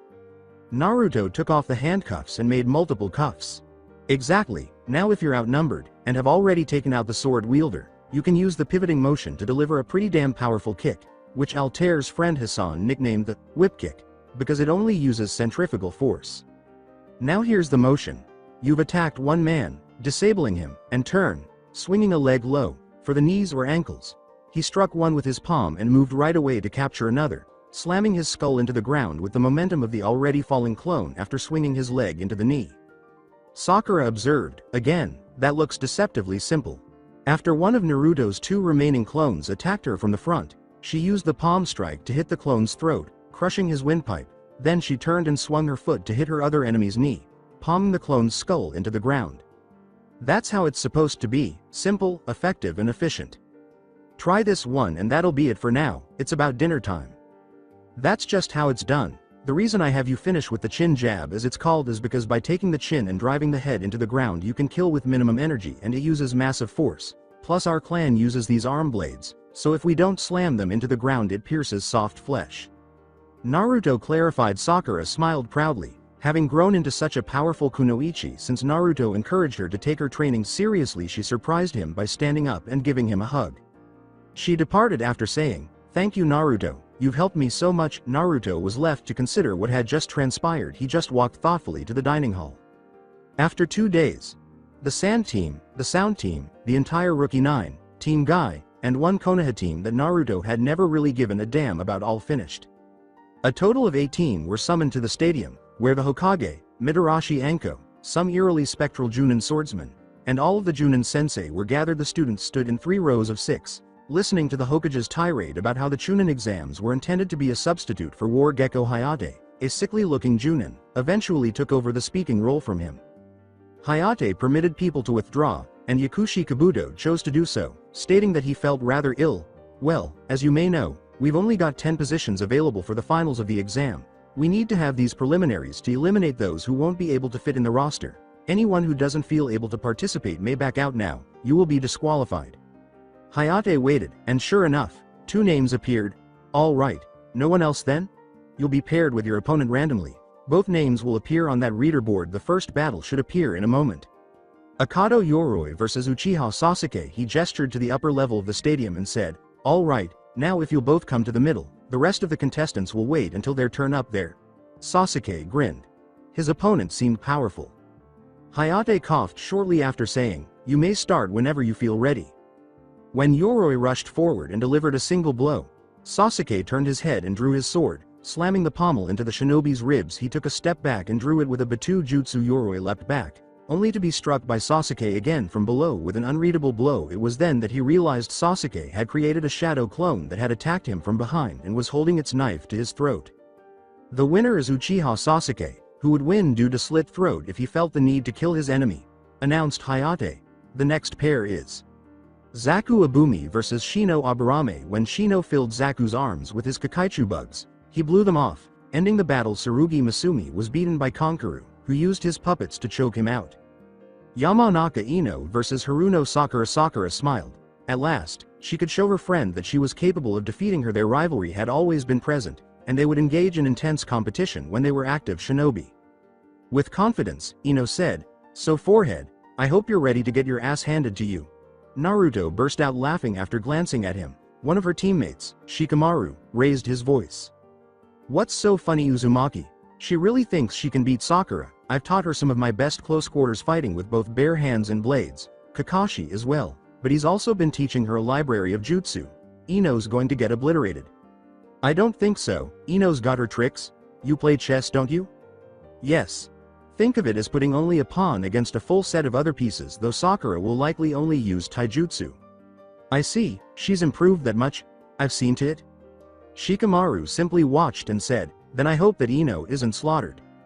As Ino charged with a kunai ready, Sakura ducked, grabbed her wrist, and used her tanto to butt Ino in the chin. Then she struck the other girl's solar plexus with her knee. She took a step back and gave the girl a hard roundhouse kick that knocked her back and into her stomach. Astounded by the pink-haired girl's strength, Ino got to her feet. Each blow was more potent than she could have ever imagined taking from a human. What exactly have you been doing with Naruto? Sakura ran forward so fast that Ino hardly noticed her. If I used Naruto's skills, you'd be a flattened corpse on the stadium floor. This is what Kakashi-sensei has taught me, real taijutsu and body conditioning. She wanted to resolve this through pure hand-to-hand combat. Although beating would be a more accurate term, so she had her blade sheathed. Ino attempted to block what appeared to be a straight punch, but Sakura's hand slammed into her face instead, and then the blonde was rendered incapacitated by a quick palm strike to the temple. Hayate declared, winner by knockout is Haruno Sakura. Naruto and Sasuke applauded for their teammate, and Naruto went to meet her. However, she had other ideas, and she gave him a leaping hug, which made her taller teammate stumble a little. In an uncommon moment of emotion, Naruto nearly yelled, "You destroyed her, Sakura, I'm proud of you." On the spot, Naruto let her go and turned as Kakashi and Sasuke approached. They had come to refer to the slight crinkling of Kakashi's exposed skin as a Junin's "I smile." You did well, Sakura. Who am I kidding? You butchered her. That was cool, Shikamaru commented. Naruto predicted it well, like a pawn against a full army of pieces, and without jutsu. As usual, Lee exclaimed, Sakura-san, your flames of youth are bright. In an attempt to convey his disapproval of the needless noise, Naruto simply glared at him. Sakura was extremely proud of herself because she had just shown that she was capable of using sheer taijutsu to beat her friend viciously without even breaking bones or rupturing blood vessels. This was because Sakura hadn't used a lot of force in her attacks. She was able to concentrate on their strength because most of them were simple. During the next two battles, Gaara's sister Temari destroyed a girl named Tenten, and Shikamaru defeated Kintsuchi by using his shadow entrapment jutsu just in time to slam her head against the stadium wall, rendering her unconscious. Inuzuka Kiba vs Uzumaki Naruto. Naruto smiled maniacally, anticipating his fight at last. After leaping from the balcony, he waited for his victim. Kiba moved to confront his adversary. So Inuzuka, would you like to die quickly or should I fight up close and gut you with my blades? Kiba shot back, fuck you, you weird guy. Kiba charged at Naruto, who grinned and said, nice to see that Konoha is training its ninja in wonderful vocabulary. Now it's your choice, dog breath. He wanted to be gutted like a fish with his crossbow. Naruto fired, aiming for the chest rather than the head. Kiba managed to avoid the bolt by a shred and proceeded to charge like a furious bull. At the last second, Naruto stopped him by putting his arm blade in Kiba's stomach. Kiba screamed in agony, but his pain only increased as Naruto pulled out his killing knife, positioned it along his lower back, and started slicing him up with tiny, largely non-lethal wounds. When Kiba finally passed out from extreme pain, Naruto halted and removed his arm blade, wiping it on both the knife and his opponent's jacket. He placed both in their proper locations. As the medic Nin arrived to tend to the bleeding Inuzuka, Naruto turned to leave, saying, I would have chosen just getting blown up like that grass ninja back in the forest. You just had to be overconfident. That's going to get you killed by someone one of these days. One Yuichi Kurenai, back on the balcony level, gazed at the genin with surprise and rage. You do realize you nearly killed my student, don't you? Naruto, who wasn't in the best of moods and had blood all over his cloak, said bluntly, no I didn't. If I wanted to kill him, I would have waited until you were closer and shot him in the face, or perhaps just blown him up. I know more about killing with a blade than you. I was raised to its instinct to cut for me. With a shrug, he took off a few items before removing it. Then he produced a small summoning scroll from the pouch on his belt, which held his other cloak, and donned it. Naruto, I hate to say it, but that was a little bit brutal. He was just a genin, and you quite literally carved him up. Next time you fight one of our genin, please show at least a little restraint, Kakashi responded. Alright, I won't use my arm blade, It's hard as hell to get blood out of these cloaks. I'll just use the knife. Or maybe my sword. Naruto laughed. I guess if that's your brand of restraint, then by all means go for it. Kakashi was unfazed by the boy's reaction because he was aware that the child was brought up to kill. Hyuga Hinata was viciously beaten by her cousin in the subsequent battle, but Naruto was infuriated by the derogatory remarks he made along with the beating. Naruto thus offered some advice to Neji as he approached. With a cool, collected tone that made Neji shudder, Naruto said, I suggest that if you and I are pitted against each other in the finals, that you come ready to be humiliated like that Inuzuka kid. In a demonstration of his demon-infused sand control, Gaara literally destroyed Rock Lee. Although he wasn't unharmed, Lee displayed a great deal of strength by beating Gaara until he was immobile and then receiving the favor in return. In order to confuse Choji Akamichi, Dosu Kinuda, a strange sound ninja, used his strange sound resonating gauntlet. However, when Choji used his meat tank attack, Dosu was smashed and consequently knocked out as well. These were the winners: Hyuga Neji, Uzumaki Naruto, Aburame Shino, Haruno Sakura, Uchiha Sasuke, Sabaku no Tamari, Sabaku no Kankuru, and Nara Shikamaru. Following the preliminary round, the final 9 competitors were informed that they would have a month to train for the championship bout. They were also informed that there would be 4 fights, including a 3-way match. These are the fights: Hyuga Neji vs Uzumaki Naruto, Nara Shikamaru vs Sabaku no Kankuru vs Aburame Shino, Sabaku no Tamari vs Haruno Sakura, Sasuke Uchiha vs Sabaku no Gaara. He would get to show that Hyuga scum what it was like to be brutally beaten. Naruto grinned. Sasuke grinned as well. He appeared strong and wanted to beat that Gaara child. Sakura was probably the only one who felt a little tense because Tamari was a close-quarters fighter and a long-range fighter, but she was confident that this could be fixed easily. Gaara was, in his own way, insanely ecstatic, like a murderous child in a torture chamber. Shikamaru just sighed, while Tamari believed she had a cakewalk. I have to fight 2 people. Troublesome. 3 days later, Naruto found himself alone. Both Sakura and Sasuke had gone to Kakashi to learn jutsu, but Naruto wasn't a big fan of jutsu that didn't instantly kill his opponent. He really had no reason to learn them, especially since he could just focus chakra and express his desires in Arabic in order to relax. Naruto made the decision to visit the hot springs. At that moment, he noticed the odd white-haired man giggling foolishly while peering into the girl's hot spring. He shot directly beside the man. After removing his crossbow from his back, Naruto recognized him as Jiraiya, the Sannin, as he leapt. Naruto, who had met Jiraiya multiple times during his childhood, said, "Hey, what are you doing, peeping old man?"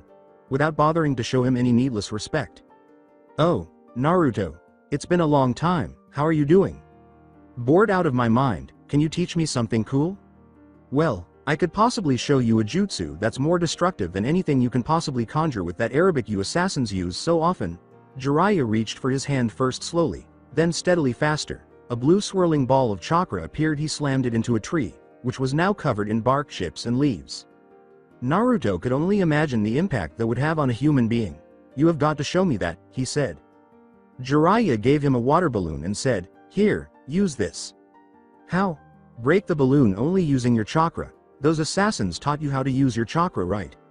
"Of course, we're not incompetent in the art since we mostly use blades." Looking through the peephole, Jiraiya said, "Good, now break the damn balloon. I have research to do." It didn't help when Naruto sat and twirled the chakra inside the balloon. Think creatively. Naruto thought the rubber flexed and finally gave way as he started to focus it from a single spot in the center of the balloon and push it out, leaving him drenched. Jiraiya was again interrupted by Naruto, who said, "Hey old man, I finished. Now what?" Jiraiya turned to face the child, then he produced a tiny rubber ball. "I've got to break this one too?" Jiraiya added another rule. "Yup, and don't just pop it, blast it to pieces." Naruto attempted to bounce the chakra once more, but it didn't work as well as it had on the softer balloon. He then tried spinning it, but that didn't work either, so he tried something different again. Spinning it to increase speed, then letting go to shred the ball by pushing all the chakra away from the central axis. "Hey old man, I need something else to break, these balls and balloons are too easy." This was a true testament to Minato's legacy, as Jiraiya laughed and said, "You did both stages already? It's only been 20 minutes. It took your father 3 years to create the technique, and here you are picking it apart in less than an hour." Naruto gave Jiraiya a curious look and said, "Here, contain all the destructive force you used to break the ball in this water balloon. Do not break this one." "What is it? Why are you carrying all this stuff?" Jiraiya turned away and started to giggling and peep. I expected to see you sometime, and I knew that if you were anything like your dad that you'd want to learn something. Now leave me to my research. This is very important. After walking to his usual location and starting to practice, Naruto quickly realized how difficult it was to combine the destructive and spiraling chakras in order to avoid constantly interfering with Jiraiya's research. Naruto eventually found himself in possession of all the balloons. Despite his constant efforts to avoid shattering the balloons, Naruto eventually started running recklessly on chakra. As she approached, Jiraiya said, "So you finally run out, huh?" "Tutor," was the assassin's gaze. "My father designed this, you say?" "Yeah, he only taught it to me because I'm supposed to teach it to you. Come back here tomorrow at noon. We can continue your practice." Jiraiya then left after tidying up his numerous shattered balloons. Naruto departed as well. When Naruto returned to the Namikaze Uzumaki Uchiha mansion, he observed his roommate cooking dinner. He gave it the Uchiha name merely because he no longer saw Sasuke as anything but a teammate and family. Naruto seated himself at the table and asked, "So what's the Cyclops teaching you?" "He's got this technique called Chidori. It's a lightning jutsu. I'm learning one of my dad's jutsu from this weird old guy. The first met today. He's dad's teacher, and I met him a couple times when I was little, but I haven't seen him for about 4 years now." "How's that going?" "If I never see a water balloon again, I'm going to be happy." "Why is that?" Naruto took the plate and thanked it, saying, "Because I'm using them to train, and I must have blown up at least 100 of them." That evening, they had salmon for supper. Uchiha's cookbook was likely to contain seafood. "I've been blowing holes in rocks all day. I can only use the Chidori 3 times a day. It's hell in a hand basket. And somehow Sakura's got the strangest affinity combination ever." "What is that?"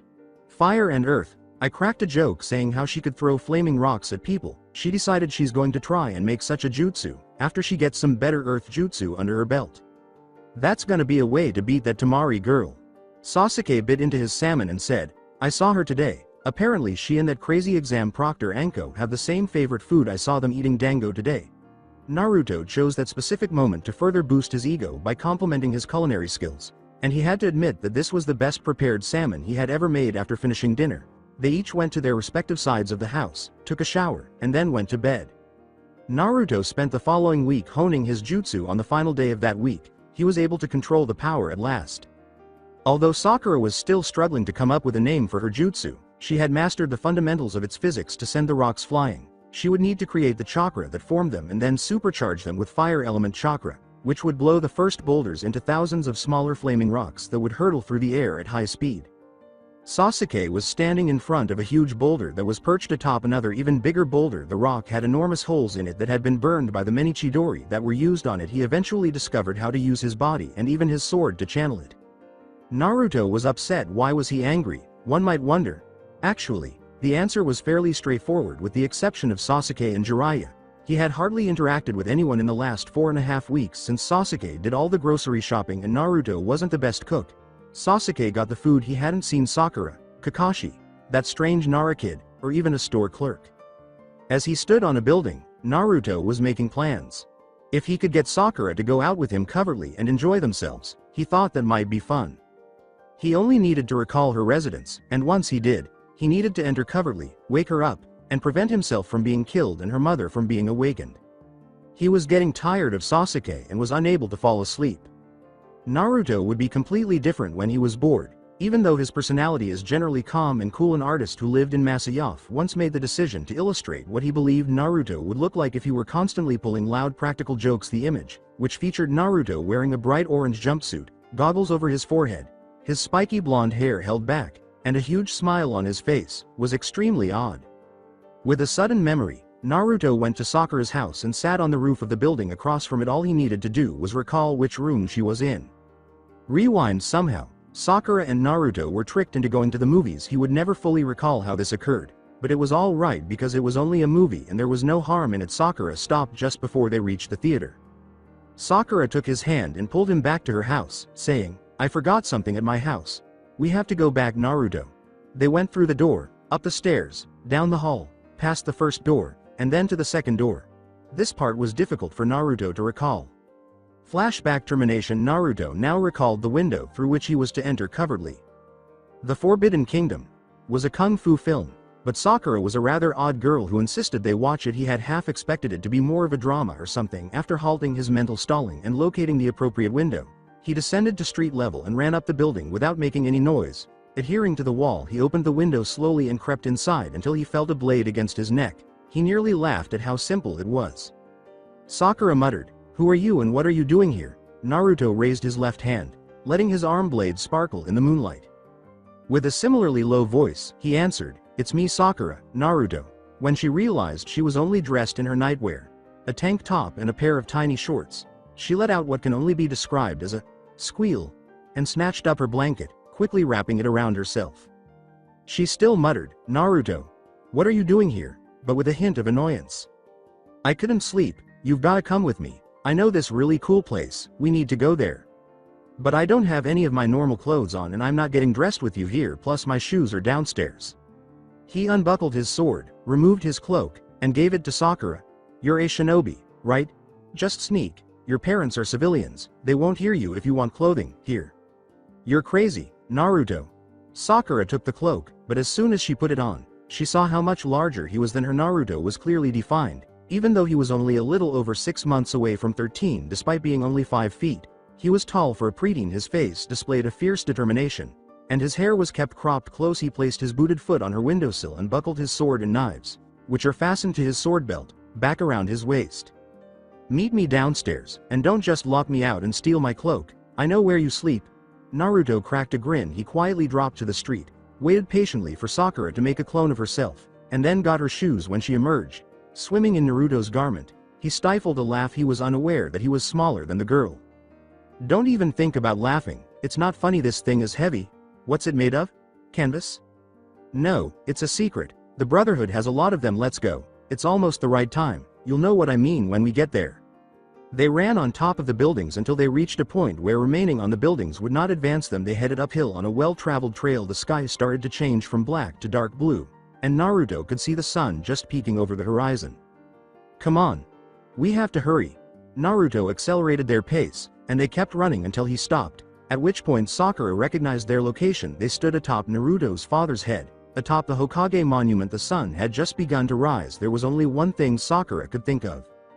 The only word that escaped her lips was, "Beautiful."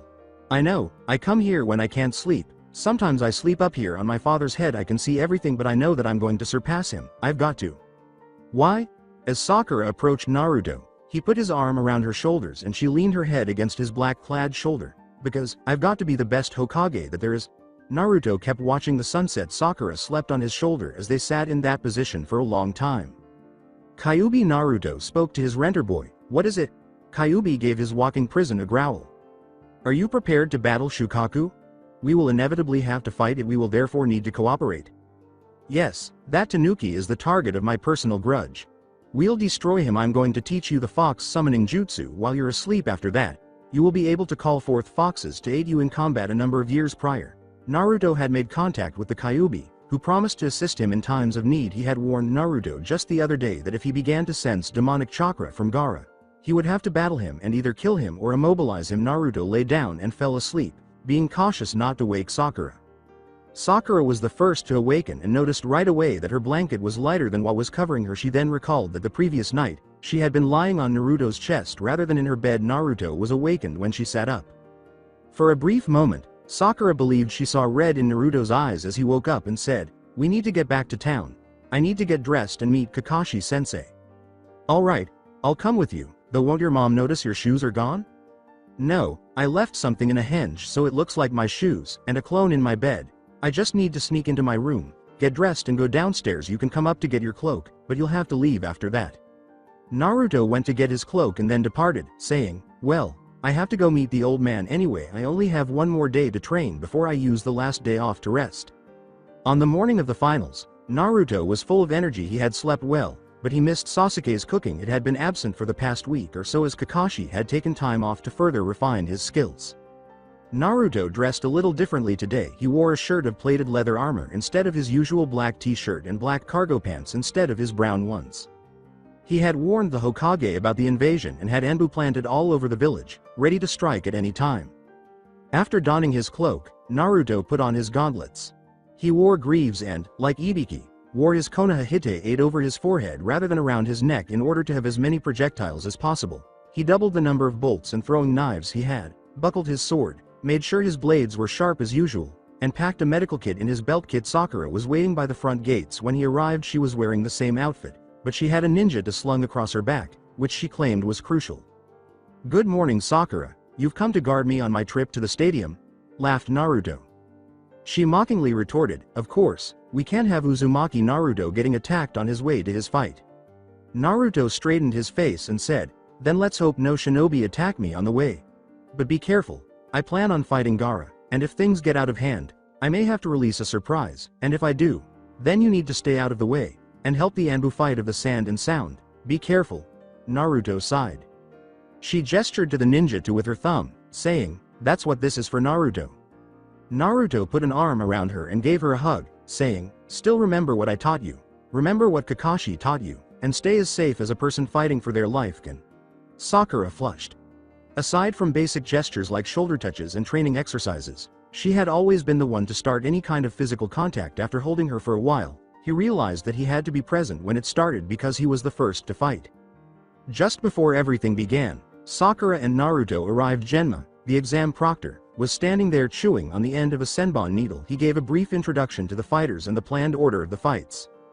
Hyuga Neji vs Uzumaki Naruto. Narashikamaru vs Sabaku no Konkaru vs Aburame Shino, who was absent at the time. Sabaku no Tamari vs Haruno Sakura. Sasuke Uchiha vs Sabaku no Gaara. Naruto, Neji, and Genma were left in the stadium as the other 6 people approached it as applause broke out from the crowd. Genma took 10 steps back and said, "You guys can start at any time, lethal force is permitted, but only if your opponent is unwilling to go down any other way." Naruto grinned. He had at last put this haughty Hyuga in his proper place among the other shinobi, who were all as proud as one another but not as haughty. With his right knee slightly bent, front foot pointing forward, and left hand floating at waist level, he drew his sword and held it in a relaxed, neutral stance. Byakugan.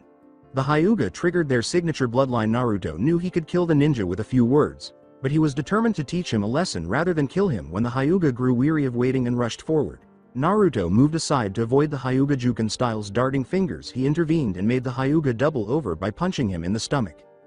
Naruto retreated a step and assumed his previous position, saying, "The first strike goes to me, Neji."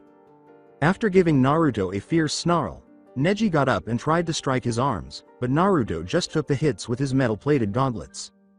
A low roundhouse kick from Naruto knocked Neji's legs out from under him and sent him back to the ground. These are designed to block even chakra scalpels.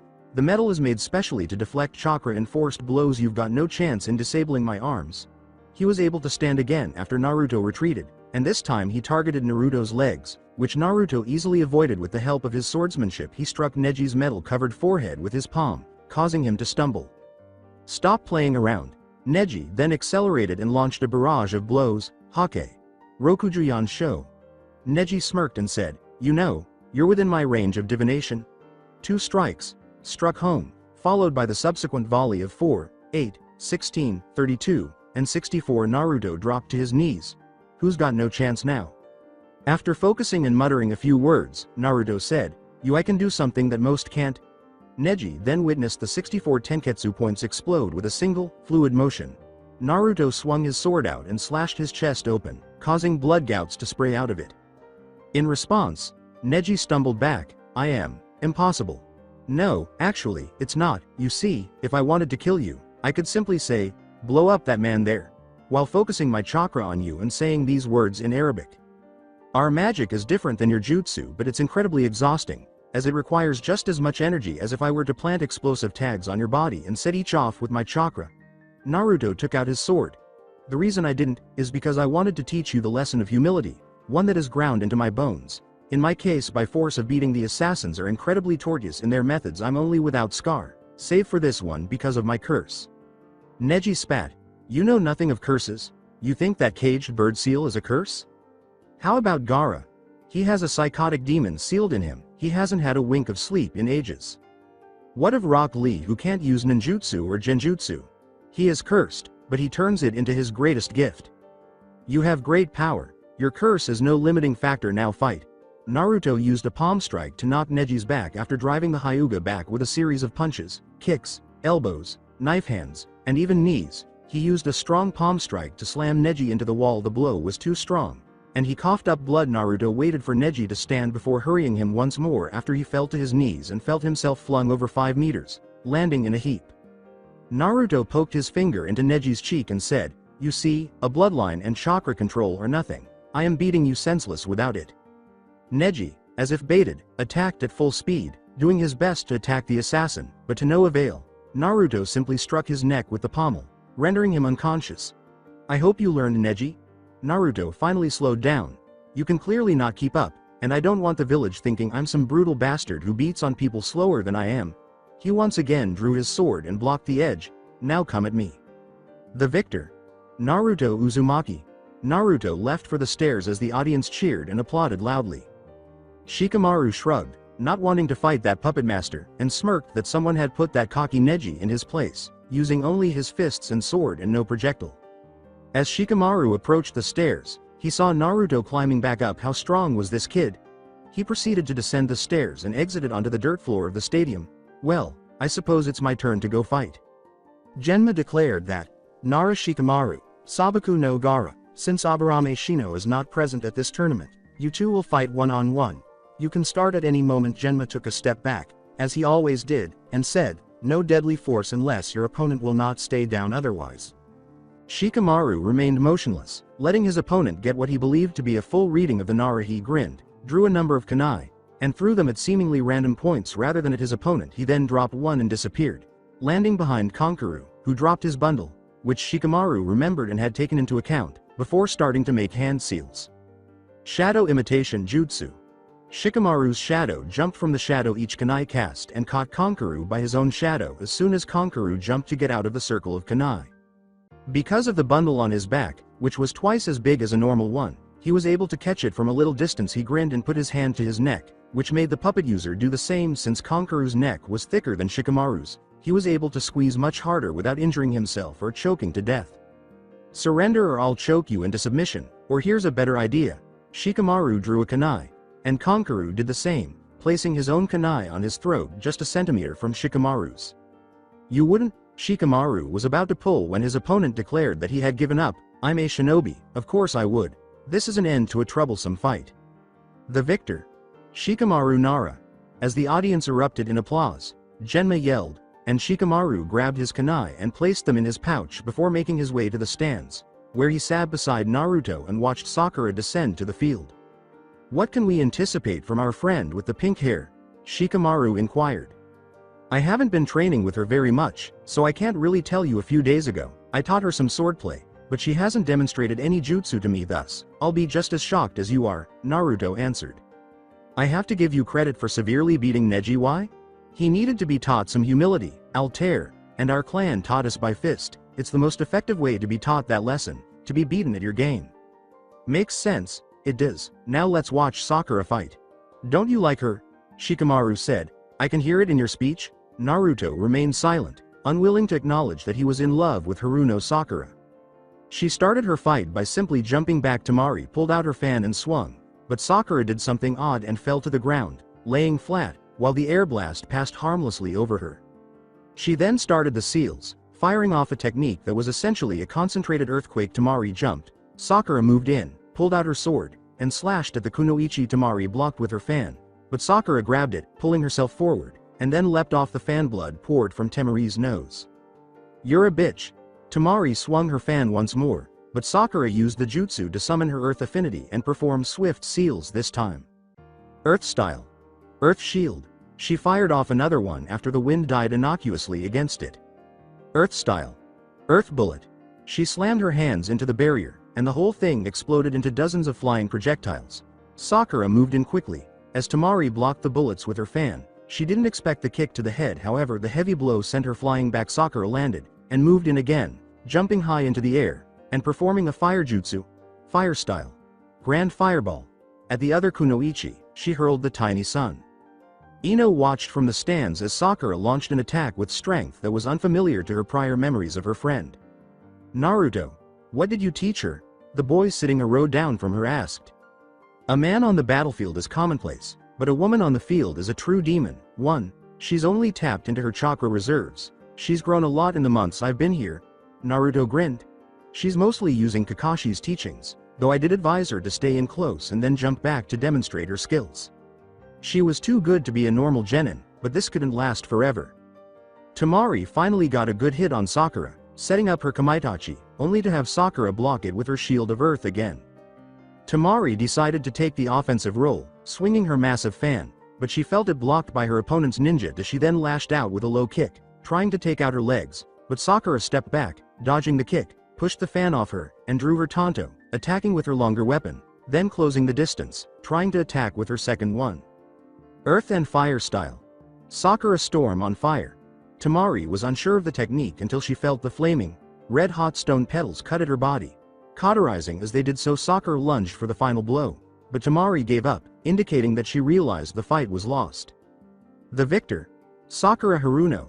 As the audience cheered, Naruto got up to greet his friend, sensing that she had expended a lot of her chakra. He offered her a soldier pill, which she accepted with pleasure as she felt her energy return. "You did a great job doing that, and you heeded Kakashi's and my advice to keep the fight close. I'm proud of you."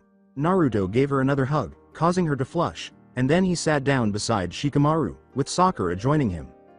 People were waiting for the next and last fight, which was Sasuke versus Gaara. The son of the Hokage of the Sand Village was going to face the prodigy of the deceased Uchiha clan in the battle that everyone had been waiting for. Gaara had already descended to the field to await Sasuke's arrival. "What should we do, sir, since Uchiha isn't in the stadium?" the Hokage was asked by one of the Anbu. The Hokage responded, anticipating that he would be with his teacher Kakashi. "We'll wait, he'll show up soon." After 5 minutes, Genma declared that Sasuke had 20 minutes left before he would be eliminated, and the audience started chanting, "Uchiha! Uchiha!" Genma watched his pocket watch repeatedly, announcing the time at 5-minute intervals, and at 1 minute, dark clouds of lightning appeared above the stadium, darkening it. Then, out of the smoke of the scorched ground, Hitaki Kakashi emerged. Dressed in his typical Chunin attire, Sasuke had his katana strapped across his back, his shuriken pouch on his thigh, his belt kit on the left side of his lower back, black plated leather armor visible beneath his GI, and greaves covering his shins. "Are we running late?" Kakashi inquired, and Genma grinned. "Kakashi, this is you were talking about. Of course you're late, but everyone wanted this fight, we waited." Kakashi went to the stairs and walked up, saying, "Sorry, but Sasuke burned up his shirt, so we had to go pick him up a new one." "All right, then, all of you, here comes the Uchiha. Get ready for battle." The rules of the fight were explained by Genma. When Gaara's sand lashed out, Sasuke ducked to the side and moved in as he drew his sword, trying to slash at the sand user, but the sand stopped every single attack. Sasuke then retreated to what appeared to be the edge of the sand's range, smirked, produced seals, and then 4 shadow clones materialized, forming a half circle around Gaara and making the same signs simultaneously. Fire style. Jutsu no Grand Fireball. Gaara used his sand armor to protect himself, but Sasuke moved in with his Tanto and tried to jam it through the armor, cracking it but not penetrating it. Sasuke jumped into the air as a spike of sand shot up, almost impaling him. He landed a ways away and grinned. They all fired the flames at the sand user. The sand dome shot up all around him, the outer layer melting into glass before Sasuke rushed the dome and jammed his blade through it, breaking the glass. Holding his sword, he made the seals for Chidori and then more. "Time to test out my new skill." He turned and started running toward the stadium's wall, then up it, to the very edge. Gadotsu Chidori. He grasped the handle of his sword at the pommel with his left hand, and with lightning flowing through the steel of the blade, he dashed down the wall with the blade positioned horizontally on his left side, pointing ahead, and his right hand guiding it but not touching the blade. He halted 1 step before the dome appeared last, and then he turned, launching the blade forward with incredible speed and power, slamming it into the upper right part of Gaara's chest, right where the pectoral muscle is thickest. Gaara screamed in agony as he felt something stir beneath the dome of sand, and when he pulled the blade out, an arm smashed him in the face. However, it wasn't a human arm. It had claws and blue vein-like lines. Sasuke, many of the Chunin, Anbu, and his team had not succumbed to this sleep-inducing jutsu, but feathers were falling all over the stadium, and anyone who didn't release them right away was a victim. Many sound shinobi surrounded him and Sakura, so Naruto stood and drew his sword. He slashed out with it, cleaving off the head of one of his attackers. He felt another behind him, so he turned, blocked the kunai, punched the enemy, and then slashed down. Sakura ducked a kunai, sank her Tanto into her target with her left hand, and then used her ninja to in her right hand to attack an enemy, slashing open their chest before turning and collapsing the enemy's knee with her heel and crushing his windpipe with the pommel of her sword. Kakashi saved her from the enemy she went to defend against, but he was a little too slow, and he started removing more of the assault force with his bare hands, destroying both armor and bones with his blows. Returning to the stadium floor, Sasuke and Gaara exchanged a look before abruptly taking off and leaping the stadium wall in a single leap, Sasuke pursuing. When Kakashi noticed Sasuke running after him, he summoned Sakura and Naruto. You two, take Shikamaru with you, Kiba too, follow Sasuke. This will be treated as an S-class mission, failing is not an option. Yes, sir. Shikamaru and Kiba were awakened by Naruto's response, who gave them the information. They then fled in pursuit of Jinchuriki and their companion. Naruto ran at the second in line, followed by Shikamaru and Sakura. Kiba stopped when he could smell Sasuke's scent now, and they changed course and kept moving in that direction.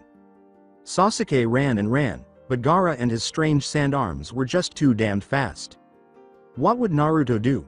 Sasuke asked himself, and then he pulled out a kunai and an explosive tag, launching it in an arc. Hundreds of incendiary knives exploded all at once in front of and around his target, which was about 20 yards away. He had used the Shadow Shuriken no Jutsu. Gaara stopped and activated his sand shield, and Sasuke moved in, trying to severing his opponent with each move blocked by the shield. He then retreated, thinking that he was sure Naruto would be sent after him, and that Naruto always knew what to do. Now that you're without your blade, Uchiha, I'll be happy to tear you to pieces. Mother wants to taste your blood, you see? As Sasuke thrust his tanto deep into Gaara's stomach, he twisted and jerked it up, causing Gaara to scream and vomit blood. He then leapt away from the Uchiha and Ichibi repaired his mutilated stomach and organs. What on earth are you doing? You continue to recover even after I hit you with my tanto, explosive tags, and Gadotsu Chidori. Sasuke shouted. I am a weapon. The ultimate weapon. That only aims to kill and is immortal. I am the Jinchuriki of the Shukaku, the Gaara of the sand. Naruto is a Jinchuriki, but he isn't like you. He was raised by assassins, trained to be a weapon, but he still shows his emotions. Emotions will make me weaker. I need to show nothing. They will help you. I used to think like that, but Naruto came and beat sense into me. He should be showing up soon, and until then I'm going to fight you with my all. Sasuke dashed through the hand seals, reared back, and used Fire Style. Fire Dragon no Jutsu. The dragon blazed its way toward Gaara, who jumped away when he saw the flame and threw a sand bullet at Sasuke, who also dodged. He then launched a barrage of taijutsu, his moves literally a blur as he smashed the dense chakra sand. When one blow finally passed through, Sasuke ran in and started pounding on his opponent with the ferocity of a lion fighting for his life. 8 sound ninjas surrounded Naruto and his group, stopping them. Go, Naruto. The only person who can defeat Gaara is you. Sakura shouted as she repelled enemies with her ninja too. How about the rest of you? I cannot abandon you. There were only 5 left when Naruto cut open the torso of an enemy. Just leave. We'll be all right. Naruto spun around and applied multiple seals. Jutsu no Oni Kachiyose. Naruto called forth a fox roughly the size of a horse. Hello. Naruto-sama, my name is Saito. How may I help you? The fox Saito inquired. I need you to take me to find Uchiha Sasuke. How am I able to? I'm not familiar with his scent. Naruto leapt on top of the fox and said, look for the Shukaku's scent. The fox flew faster than even the fastest horse.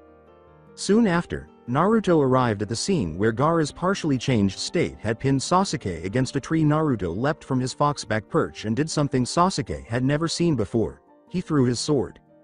Naruto allowed his momentum to carry him all the way to the tree Sasuke was pinned against as the sword slammed home, slipping between Gaara's ribs. You shouldn't have allowed your demon to rule you, Gaara. I'll have to kill you now. Naruto approached, twisted the sword, and then withdrew it. Gaara screamed in pain as the cold steel moved many of his ribs and tore holes in his lungs. Naruto kicked his opponent away and ran at him, swinging his sword, but Gaara's demon arm caught it and slammed him back. Naruto felt his wind leave him, and he thought he might have even felt a rib crack. Naruto got to his feet, and Gaara laughed uncontrollably. Before he used a paralysis jutsu, he then proceeded, creating dozens of shadow clones, encircling Gaara's constantly changing state. He held up his sword and said, Gaara, I wish we could have some kind of bond, but if you try to kill my friend, I will kill you. Gaara screamed and then started laughing as Naruto drew back his blade, slicing deep into her now sandstone-like skin and bringing down all of the clones with it. You've let him go, at last. He's coming out. Naruto gazed as Gaara's body started to disappear beneath the sand, forming the Shukaku in all its glory. How should I combat that thing? Kit, summon me from within the boy, the Kyuubi said, I'll defeat him. Naruto said out loud, promise me you won't do anything but that. Kyuubi swore, I swear, no harm will come to anything other than Shukaku or anything that gets in my way of defeating him. Naruto appeared content and created the seals since he was unsure of the exact words to call forth the Kyuubi. Naruto turned to face his friend and uttered, with the words, Onikachiyose no jutsu. He concluded the jutsu. Sasuke, say hello to the Kyuubi no Yoko. Instead of smoke rising, a vast area of the forest caught fire, but nothing was harmed in the process. Naruto then appeared on top of a huge crimson fox. Ah! Clean air. The sand raccoon jumped away in a manner that Naruto didn't think was possible, and Kyuubi lunged from his strong legs and bit into the Shukaku's thick skin, causing it to howl in pain as the Kyuubi's meter-long fangs dug deep into it. Now Kit, here's how it's done, hold on. Awaken the child, Kit. It will end after that. The Kyuubi meant that he had to cross onto the demon's body and wake Gaara by force. Without hesitation, Naruto ran down Kyuubi's head, causing the Shukaku to scream and beat him without success. Naruto then drew his sword, dulled the edge, and brought it down across the son of another fourth elemental lord. Gaara screamed. The painful metal crushing bones. The sand started to melt away, so Naruto grabbed Gaara and pulled as hard as he could, bringing him out of the rapidly melting demon and jumping across to his prisoner's head. Kyuubi, we succeeded. We defeated the Shukaku. Naruto was worn out from fighting a supposedly prodigy, running almost 10 kilometers, fighting a demon, calling forth a larger demon, and then extracting a demon carrier from a demon. Kyuubi lowered his head and let the two get off, saying, I'll let you two down. I can feel your exhaustion. Your female is coming, Kit. Naruto placed the partially paralyzed Gaara down before fainting. When Sakura, Temari, and Gaara's sister arrived at the scene of the nine-tailed fox demon biting down on the one-tailed raccoon demon, they found Sasuke leaning on his now sheathed sword, Naruto unconscious, and Gaara sleeping. Temari hurried over and picked up her brother, who had visible cuts, bruises, and marks from broken bones. Sakura ran over to Naruto, took off his armor, his sword belt, and his crossbow, and started applying first aid. She knew to his bleeding wounds his 3 broken ribs would have to wait until they returned to the hospital. That kid beat Gaara bad, he's bleeding, and has broken bones. No one has ever laid a hand on Gaara save for the two of you. Temari told Sasuke.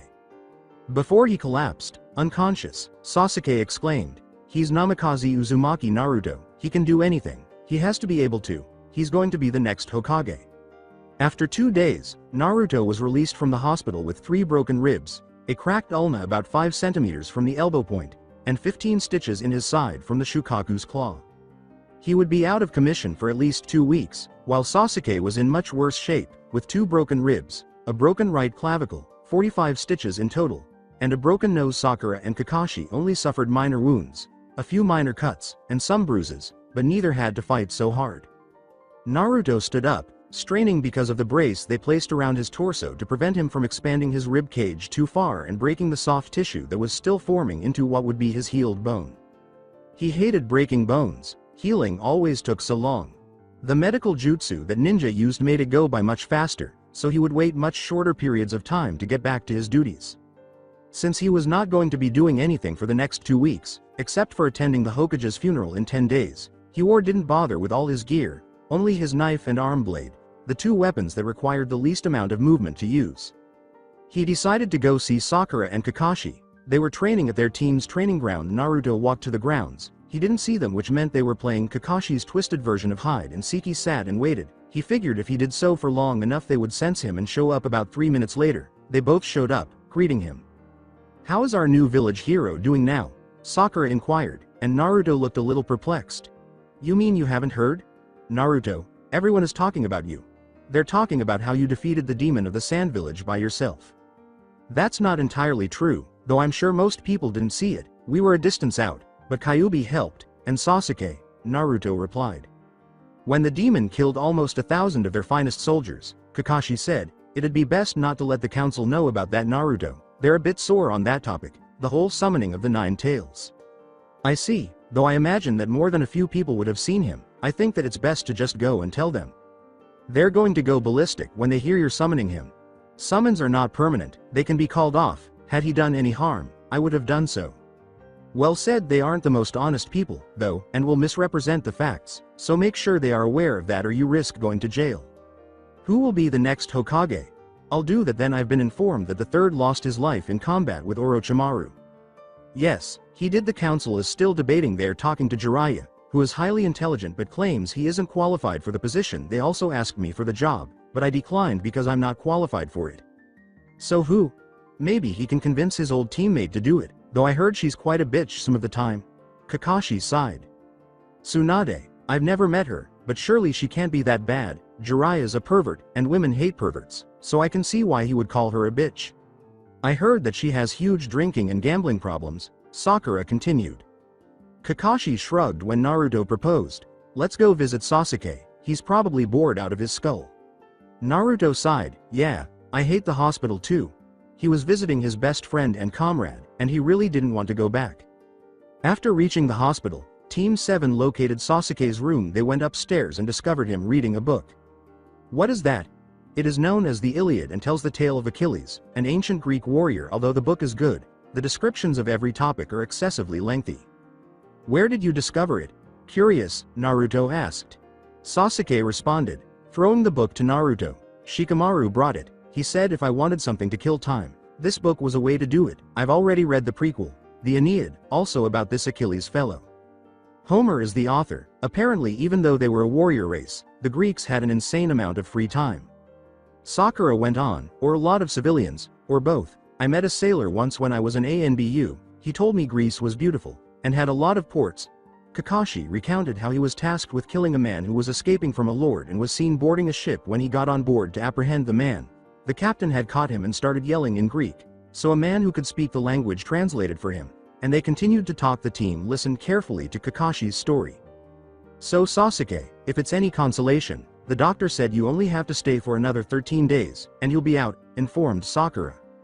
All right, reading has kept me sane, but I can't stand this place, Sasuke said. Naruto, who missed having a housemate, grinned and said, then we can whip you back into shape and get back to the ass kicking. And I can get back to an actual bed, not this pathetic excuse for one. Sasuke detested the hospital in every way, including the way voices reverberated and the feel of the walls. I've concluded they make hospitals so damned annoying in order to encourage people to stay the hell out of them. Everyone laughed, knowing that Sasuke wasn't really one to crack jokes and that friendship had improved the two of them ever since Naruto arrived. And you can cook up some of that great-tasting salmon, Chef Uchiha, Naruto continued. So, are we only here to increase Sasuke's longing for the outside world? Kakashi inquired. Sasuke sincerely hoped he could go outside. You've done well so far. You could get away, Naruto proposed, and I'll get some good sashimi for your coming home gift. After a few more days of pain medication and bad food, your bones should be healed enough to handle the stress of getting the hell out of here. 3 days ought to be good, Kakashi replied. Whenever I was injured, I never stayed more than 5 days. When they gave me my last meal and medicine of the day, I ate it and left. Is it simply a team consensus that we all despise the hospital? Everyone nodded when Sakura asked, okay, thought so. After they all said their goodbyes and Sasuke resumed his reading, Kakashi shrugged and said, well Sasuke, sorry about this but we need to go.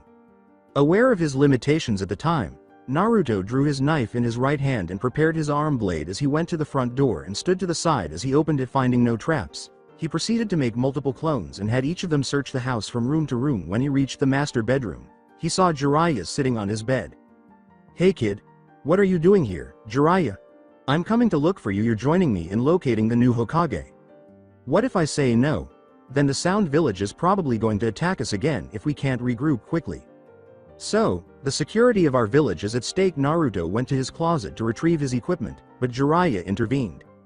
We don't need to leave for 3 days. My spy network has a lead on where she's going to be, and we won't need to be there for 6 days. That's how long it will take for our target to get there. She? My former teammate Tsunade. She's the one the council wants for the position? Kakashi made the correct guess. This was something we discussed earlier. Kakashi was always a bright child. Before they could even ask, he told them no, even though they wanted him. He says he's not cut out for the job, but he's a great leader. You don't know a lot of things about him. Jiraiya said as much about himself as he did about Kakashi. Some things you may learn in time, while others will always be hidden from you. It seems to be something very common among you shinobi. Among assassins as well, although those who specialize in taking lives do it far more frequently, it is a human trait. Yes, I want to know who I will be taking orders from next, so tell me about Tsunade. I'll tell you both the good and the bad, but I could only tell you the good. Tsunade is an oddball. One moment she's as soft as butter, and the next she's bam. She is as hard as stone and will detonate like dynamite. She has a temper, drinks, gambles, and is generally kind and understanding. She has tolerated me for 20 years, which is a testament to her patience. I see, if she agrees, you and the entire village will come to love her. Getting her to accept, however, is the challenge. She left Konoha on somewhat strained terms and is rather stubborn. And that is why you wish to bring me, Jiraiya chuckled and said, that in your good company. Naruto shrugged, a task that was somewhat painful due to his broken ribs. That makes sense, no use in bringing an idiot along with you when you go to look for a village's future. Then Jiraiya vanished, saying, well great, we leave in 3 days, I have a friend on the way who can heal up those ribs nice and new. When Naruto woke up, it was Monday, the day he and Jiraiya were to go out and find Tsunade and persuade her to return to Konoha in her capacity as Hokage. He was getting ready, armed, and bringing every weapon he owned. He was even creating a new knife after years of use and sharpening.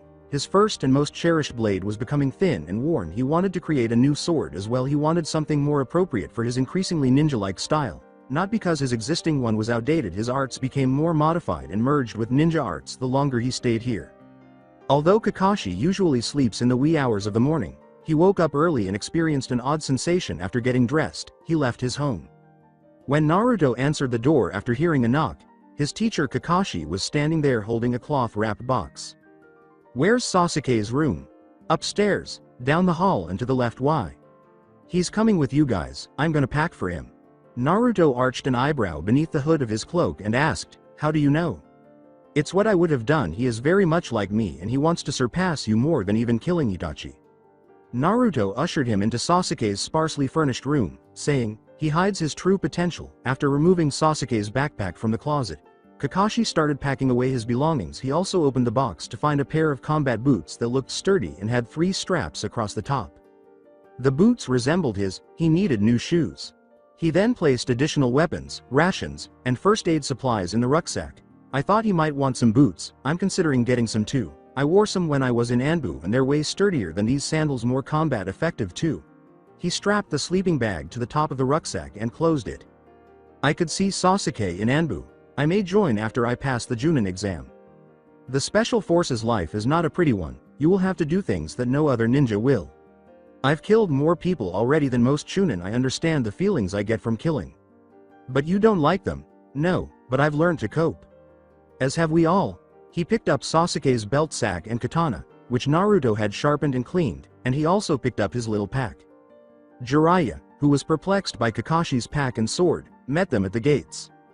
Why the gear, Kakashi? You coming with us? No, but he'll be here soon. The Uchiha? Inquired Jiraiya as if on cue. Sasuke turned the corner and saw Kakashi carrying his equipment. Yeah, he'll come around the corner right about now. Kakashi gave his student the equipment and left, saying, I packed it all up for you because I thought you'd want to come along now. Get out of here, everyone, before the hospital sends someone for Sasuke. Naruto whispered, that man's too damn smart. He turned and started to walk with his friend and Jiraiya. After walking for several hours, they reached a clearing that was almost 10 kilometers from the village. In addition to what appeared to be a farm, there was a sizable circular clearing devoid of grass. A young boy and a man were standing in this circle. And each time the boy attacked the man, the hard wooden katana knocked him away. I see you're still beating your kids. Jiraiya yelled. The older man saw his friend and looked up. You've seen my older son, the best swordsman in the whole continent, even better than those assassins. The older Japanese man turned to face Naruto, who said, maybe with a sword, but not in general combat. What makes you so sure? I'm one of them. I know their very ways, and if you were to take an assassin of the same age and pit him against your son would die. How old are you? Naruto replied, I'm almost 13, and my birthday is in 4 months. The elderly man grinned. My son Renji is 1 year older than you. The samurai tradition is that a boy is trained from 5 years old and becomes a full-fledged warrior when he passes his Genpaku ceremony at 15 years old. We have something similar at 12. We are sent out with our mentor to travel the world and train in different environments until 1 month before our 15th birthday, when we return home and take a test to see if we are worthy of the name of the true assassin. To his son, the older man said, Yutaro, go get your brother Renji. Yes, father, do you want me to bring a baken for our guest? No, I have a method to dull my blade so it will not cut, Naruto replied. Just tell Renji to bring his. Before that, I need you to heal these boys. They fought the Shukaku when the Sound and Sand villages invaded. Both were injured. Can you do me this favor, Itachi? Jiraiya responded. I will. That these boys could fight and survive against a demon of that caliber shows that they are strong. Are they your pupils? No, Naruto has learned from me, but they are students of my pupil's last surviving student. Itachi grinned and said, Ah, the Hitaki man. Itachi told the boys to go inside, and when Renji emerged, he told him to practice with his wooden blade. The Hitaki were born a samurai clan, but they were enslaved and eventually became ninja. They were once the greatest rival to my clan, the Aburai clan. Inside, after having Sasuke and Naruto stripped down to their pants, he told them to lie on what appeared to be wooden stretchers with seals painted all over them. As they lay on the wooden beds, Itachi began treating Sasuke first. He applied a highly concentrated chakra to his wounds, which made it easy for the broken bones and lacerated skin to heal after removing the stitches from Sasuke's body. He proceeded to Naruto. He healed the assassin by doing the same things after getting dressed and standing up. Itachi ordered them to return outside. Renji, you will spar with this boy, Naruto. My name is Namikaze Uzumaki Naruto. Itachi stated, you will spar with Naruto. With a nod, Renji moved to the middle of the circle. Naruto drew his arm blade, his knife, and his sword and dulled them. He moved in the direction of the circle. With his baken in a forward neutral stance, Renji grinned and said, I'm going to beat you real bad, Naruto. Keeping his dulled sword in his right hand, Naruto also took a stance and said, we'll see. Naruto stepped in and attempted to swing, but Renji parried, attempting a headshot, but Naruto blocked with his unused arm blade. Renji scowled and ran forward with a speed that a young teenage boy shouldn't have. The assassin tried to thrust, but Renji sidestepped and kicked Naruto instead. Renji fell back as he took a step to the right, grabbed the other leg, and kicked the calf. Renji rolled back and stood up, prepared to strike. Drawing his knife, Naruto struck Renji in the stomach, grabbing Renji's sword arm. He landed on his opponent's back and gave him a knee to the chest. Renji landed raggedly on the floor, and he took a step back. The Aburai were defeated. I see you were truthful when you said that the assassins were better all-around fighters, but pure swordsmanship you lack. Naruto sheathed his knife and sharpened his sword again, saying, a sword is to be part of your body, is it not? We simply use them as an extension of our arm, using them to cut, or smash. Naruto bowed to Itachi and his opponent, saying, but Renji is certainly very skilled. Well, now that that's over, Itachi, would you be able to give us rooms for the night? I will allow you all to stay for as long as you need. Jiraiya, my friend. Itachi grinned. They all entered the rooms after I said, let me show you your rooms. Jiraiya had his own room, while Naruto and Sasuke shared one. They had rice, fish, and vegetables for supper, but after that, Naruto and Sasuke went outside to practice using knives as the two ninjas circled one another. Renji, Yutaro, and even Itachi watched. Naruto had removed his cloak and extra equipment because Sasuke was too swift to handle the additional equipment. Sasuke rushed in, dodged Naruto's knife point, grabbed the arm, and proceeded to sever the tendons. The assassin took hold of Sasuke's forearm and used his shin to kick his leg. He gained ground with a shove of his shoulder and made a direct attack on the throat. Leaning back, Sasuke came for a slash that resembled an uppercut. Naruto took a step back, caught Sasuke by the wrist, and rotated his arm to hold him in an arm bar. Sasuke broke his arm free as he fell to one knee and rolled. He stood up and delivered a precisely timed back kick to Naruto's thigh, which slowed him down, if not completely paralyzed him. While Naruto primarily used his right hand and only used his left when wielding his sword in his right, he switched his knife hand to his left. The advantage was now with Sasuke. Sasuke stepped in and attempted a cut across the chest, but was only rewarded with a knife point that almost struck his face. Like so many other strikes that failed to touch him, Naruto was more cautious and stepped in, pretending to thrust and pulling back. They all watched in awe as the two boys struck with extreme accuracy, but the other boys' speed prevented them from hitting their targets. Even though Naruto taught Sasuke nearly everything he knew about knife fighting, Sasuke was still competitive. After a few more minutes of fighting, Naruto and Sasuke both discovered a blade at their throats. When they realized they were done, everyone applauded. Jiraiya grinned and said, wow Sasuke, you're damn good with that knife. He had never seen or heard of someone with that level of skill with a knife since the man who was infamous for escaping from wherever they put him and frequently killing people while doing so he could see in complete darkness, according to some. Putting his blade back in its sheath, Sasuke said. It's his fault, he taught me how to use it, I just learn well. Naruto followed suit, then gathered his cloak and other weapons before they went inside to bed. That's not entirely true, Sasuke. You have a natural skill with the blade, I pointed you in the right direction, but you advanced farther than I could have possibly taught you. Sasuke and Naruto both woke up holding their blades. Without having time for his other weapons, he hurriedly put on his boots and left wearing just his boots, shirt, and pants. Sasuke trailed behind. They went to the house after hearing fighting outside. Dozens of ninja were seen fighting both Itachi and Jiraiya, an unidentified man they believed to be Itachi's eldest son. They hurried into the battle and started killing ninja after ninja. Sasuke avoided a sword, and his blade sliced through the throat's cartilage, killing another. Itachi wasn't feeling well. He had cuts on his chest and a deep cut over his right eye that had partially blinded him. Naruto made his way to him. Naruto fought off as many of the surviving ninja as he could while creating multiple shadow clones. They soon found themselves surrounded by a large number of dead shinobi. Sasuke had only a minor cut on his arm, but Itachi had been blinded in one eye, stabbed through one knee, and repeatedly impaled. Jiraiya commanded Naruto to gather the supplies he would need for medical care, saying, "Itachi, we need to get you fixed up." Itachi stopped Jiraiya before he could close the wound in his lung. "I have lived long enough, I've produced 3 strong boys, I can die happily knowing I protected my family." Naruto, Sasuke, for such young men you fight with the prowess of men far beyond your age. Grow strong. Naruto rarely addressed people by anything other than their name, so saying, "Thank you Itachi-sensei," demonstrated his respect for the man. Sasuke bowed to the dying man and said, "Yes, thank you. Itachi, you were a good man, I am glad that you were my friend." Jiraiya cracked a grin. He turned to face his son and said, "And you Jiraiya, Sanosuke, my oldest son, raise my boys, teach them the secrets of Jigoku Mitsurugi Ryu. 1. When they are ready." Sanosuke bowed to his father, who passed away grinning, saying, "I will, father." That was Aburai Itachi's end. Jiraiya had the boys pack up after Itachi's cremation, which was completed at dawn, and they left. Jiraiya appeared quite depressed because one of his close friends had passed away despite only knowing him for a day. Sasuke and Naruto had developed a fondness for him. Naruto questioned, "So where to now Jiraiya?" "We're heading towards a town called Tanzaku. There's a huge gambling den there and Tsunade is going to be there," Jiraiya told them. They all nodded and accelerated their pace as Sasuke stated, "Unless we travel a little faster, that's about 2 days away." In other places, "Sir, we've gotten reports that all the ninja that were sent to assassinate Itachi were killed, but the mission was successful." "Good, what of Jiraiya and the 2 boys with him?" The man appeared to frown when he said, "They were the ones who killed most of our ninja.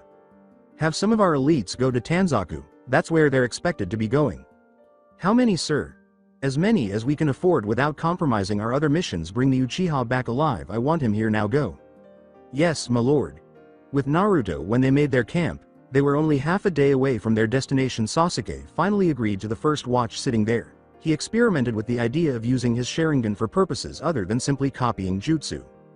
He thought, perhaps I can use it to see in dark environments. Recalling the escape artist Jiraiya had mentioned to them, he activated the Sharingan by directing the chakra into his eyes. After that, he concentrated more on making everything lighter, and with patience and a little chakra, he succeeded. Everything he saw had a red tint, but it was all lighter. When Naruto arrived for the following shift, he leapt. Sasuke cried out in agony as he opened his eyes. Naruto questioned, "What's wrong, Sasuke?" "I tried something yesterday, and it's still activated, and it won't go away." "What did you do?" asked Jiraiya. "I made my Sharingan allow me to see in the dark, but it's stuck this way." Jiraiya gave him a piece of cloth, which he tied over his eyes and said, "Here, put this over your eyes until we can get you some glasses or goggles or something to protect your eyes. So I'll be walking blind for a half day." "Great." Naruto said, "It's your fault." They got up and left. When they arrived in Tanzaku after a half day, they discovered a store selling different kinds of glasses. However, Sasuke didn't like them, so he went to the neighborhood blacksmith and stole a pair of dark-tinted goggles. Naruto laughed when he went back to their hotel room. "What?" Sasuke scowled. He had never given much thought to his hair, but he had also never bothered to cut it. "Those goggles make you look ridiculous. It's the chicken-ass hair." "What do you propose then, Naruto?" He gave Sasuke the razor-sharp knife he used to shave his head and said, "Here. You seriously expect me to shave my head? You can grow it out to a length you like it, or keep it shaved. Personally, I'd keep it close trimmed. It prevents people from sneaking up on you and cutting your throat by grabbing your hair. I don't give a shit what you think, I've always had my hair this way." Okay, I just think it makes you look funny. When Jiraiya returned, Sasuke was interrupted, saying, coming from you, it doesn't really mean much. With a sly smile, Sasuke said to Naruto, we're on the move guys. Tsunade has been spotted in town. Nice goggles Sasuke. They discovered Tsunade drinking with her helper Shizune at a bar. Jiraiya took a seat first, followed by Naruto and Sasuke. Last but not least, she yelled, interesting crew you've got here Jiraiya, an assassin and a goggled Uchiha, what do you want? Grinning, he pulled out a deck of cards. Jiraiya shuffled the cards and said, well, as you may or may not know, Sarutobi-sensei is dead. Tsunade's face took on an expression of surprise. About time the old geezer kicked the bucket, he was killed Tsunade by Orochimaru. Still doesn't surprise me though, Naruto interrupted, we need a new Hokage. She turned to face Naruto. So who's the kid? Namikaze Uzumaki Naruto. Jiraiya gave him his introduction. So Al-Tair got his hands on him judging by the way he's dressed. He dealt a blackjack hand and said, yeah, he was raised there, so do you accept? No, I'm not gonna die for a village like all the others did, it's pointless. Tsunade replied. This infuriated Naruto so much that he flipped over the table and stood up, pointing his arm blade at Tsunade's throat. All of them were stupid for it. Take it back, he shouted out. She grinned. She must have really irritated him because she knew that the assassins were taught to suppress their emotions. When Naruto's fist struck her face with bone-jarring force, she realized that was a bad idea. No, all of them were idiots, my grandfather, my teacher, even your father. She was thrown several feet back and out of her chair. Jiraiya stopped Shizune before she could get to her feet. This is their fight, Naruto's yell, you take it back, I'm going to be a Hokage, startled a lot of the other customers. Wiping the corner of her mouth, she got up and said, let's take this outside kid. Naruto trailed behind, restraining himself from slicing her head. When she turned around, Naruto was standing there, furious and with his arms down. So you wanna be Hokage, huh kid? Yeah, and if it means killing scum like you with no honor, then I'll do it. You don't know what that village took from me. They took my father, my mother, all my family, and yet I still continue to serve them. I have honor, enough that when given the choice to stay in Masyaf and serve them, I said I'd serve the village of my family. I'll give you this. She unclasped the necklace around her neck and held it up, saying, I'll make you a deal. If you can land another hit like that first one on me, then I'll come back. And she pocketed the necklace. Deal if I don't hit you. As the crossbow bolt soared overhead, Tsunade ducked and said, then I'll kill you, plain and simple. As he put his projectile away, she took a step forward. After he failed to deliver an uppercut, he kicked her in the stomach, which she also avoided. Sasuke yelled, Naruto, move, as a ninja leapt from the roof and tried to slit him, and 24 more followed, encircling them all. I count 50. Sasuke lowered his goggles and allowed them to hang around his neck. Well, since it's nice and dark, let's remove these.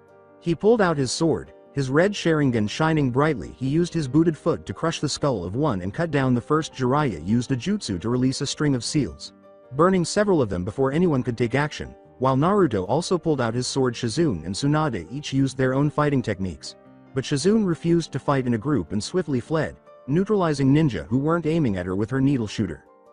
Before long, Naruto's entire body was weighed down by his cloak, his sword weighed heavily in his hands, and he was covered in enemy blood. After knocking a man back with a kick to the chest, he threw away the bulky item of clothing. His black shirt and trousers appeared considerably lighter. He soon fought with new vigor. He defeated the opposing shinobi with a sword in one hand and a knife in the other. Sasuke used a knife to cut his opponent's face, but as he turned to face another, he was caught off guard when a blade pierced his right arm. With just his knife and his sword clattering to the ground, he allowed his instincts to guide him and quickly dispatched numerous adversaries. Sasuke, Shizune, and Naruto all suffered injuries. Tsunade and Jiraiya were a little worn out, and the carnage decreased as the final enemy ninja turned tail and fled, leaving several dozen dead. 1. Tsunade turned to face Naruto as he approached her, and he struck her face with a powerful fist. He picked up his cloak and draped it over his shoulders, without bothering to button it again, saying, I win the bet you're coming back. She sighed and said, I'll come back. She then turned to face Sasuke, who was attempting to halt the blood flow from his right arm. You little shit, though I never said the specifics, I guess that was my downfall after all. Tsunade started tending to Sasuke, who had suffered the most severe wound, a sword going through his right tricep and out through his bicep, saying, let's get you three cleaned up first. She advised him not to engage in any physically demanding activities for approximately a week after healing his arm. There were a few minor cuts and puncture wounds on Naruto, but nothing major. Tsunade merely bandaged all the offending areas and disinfected him. Shizune had very minor injuries and was in a similar state.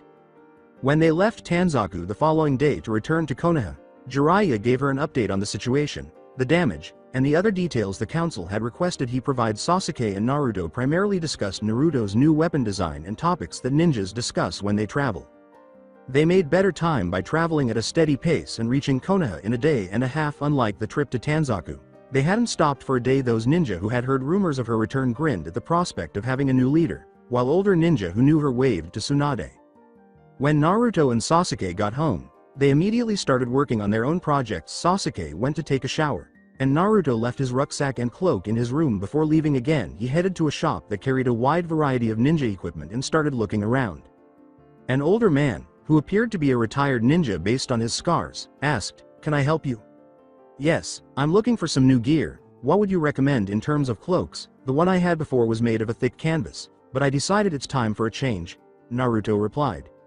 "Well, if you're looking for anything to fight in, then I'd have to say go for a gi or a vest rather than a cloak. It would allow more movement and often storage space than a cloak. They're less cumbersome in forest and jungle environments, and if you're in water then it won't weigh you down," the elderly gentleman clarified. It seemed as though Naruto was pondering his next move. He approached the section of gi that had a variety of colors, primarily gray, blue, brown, green, and red. "What about the black shirts that most higher-ranked ninja wear under their vests?" Naruto inquired. He led the assassin to the section containing all of the various shinobi equipment typically seen on Chunin and Junin, saying, "Over here we have all the standard ninja gear and a lot of stuff that isn't standard." Naruto examined the shirts, which were long-lasting, quick-drying, and fireproof up to 600 degrees Celsius. In order to work on his design, he went to the weapons rack and looked at the weapons after removing a few from it. Naruto said, "Hey, who makes these?" "That's the Kasumi Smithery. They live on the east side of the village. The best weapons in the whole land of fire." Naruto gave the man 2,000 ryu in exchange for 5 of the shirts, saying, "Thanks, I'll take these." In search of the Kasumi Smithery, he left the shop and made his way to the east side of the village. It looked like the blacksmithing district as he passed a number of other stores. When he finally looked up, he saw Kasumi Family Smithery written on a sign, and he entered. Naruto asked, "Hello?" Since no one was in the store, though he was taken aback by what he saw, he heard movement. "You're that guy from the Chunin exams. I'm Tenten. I got booted in the preliminaries.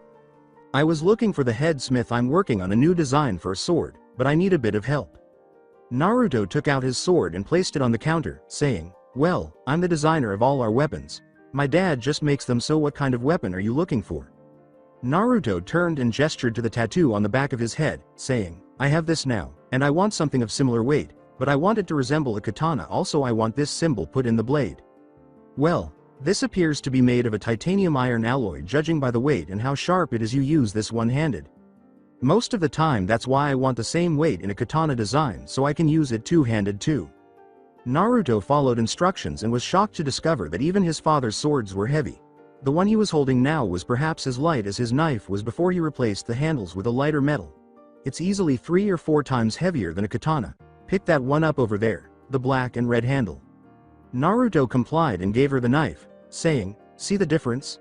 Wherever you had this sword made must make swords for insanely strong men. How about that dagger there? Can I see that? Same blade, but it looks like you switched the handles out, an aluminum handle now, a brass handle like the sword before?" Tenten inquired. "Yeah, how do you know all of that?" "My dad's a blacksmith. I'm next in line for the family business. I have to know all this, but I want to know why they used a brass handle and the titanium blade. To balance it out, the long blade would be unbalanced if we had a metal of the same weight as the handle, but since we used a heavier metal it balanced it out. I changed it to aluminum because it was lighter than the titanium. The iron was used to keep it as a metal and not change it into a carbide, and so it doesn't explode when we made the blades." Naruto then sheathed the blades. Tenten's understanding of various metals and their reactions to heat shocked him. "So you want a katana made of a titanium iron alloy? I could do it, but it's going to be expensive. Any handle preferences?" "No, I also need a knife made, not like this one, but also made of the titanium iron alloy."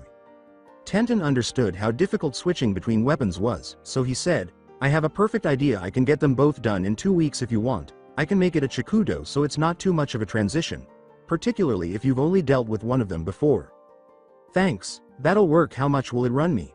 I'll tell you when they're finished, that way I can order the materials first. Naruto departed, returning to his home after saying, "Okay, I'll be back in 2 weeks." An Anbu was waiting for him. When he got there, Naruto asked the masked ninja, "Can I help you?"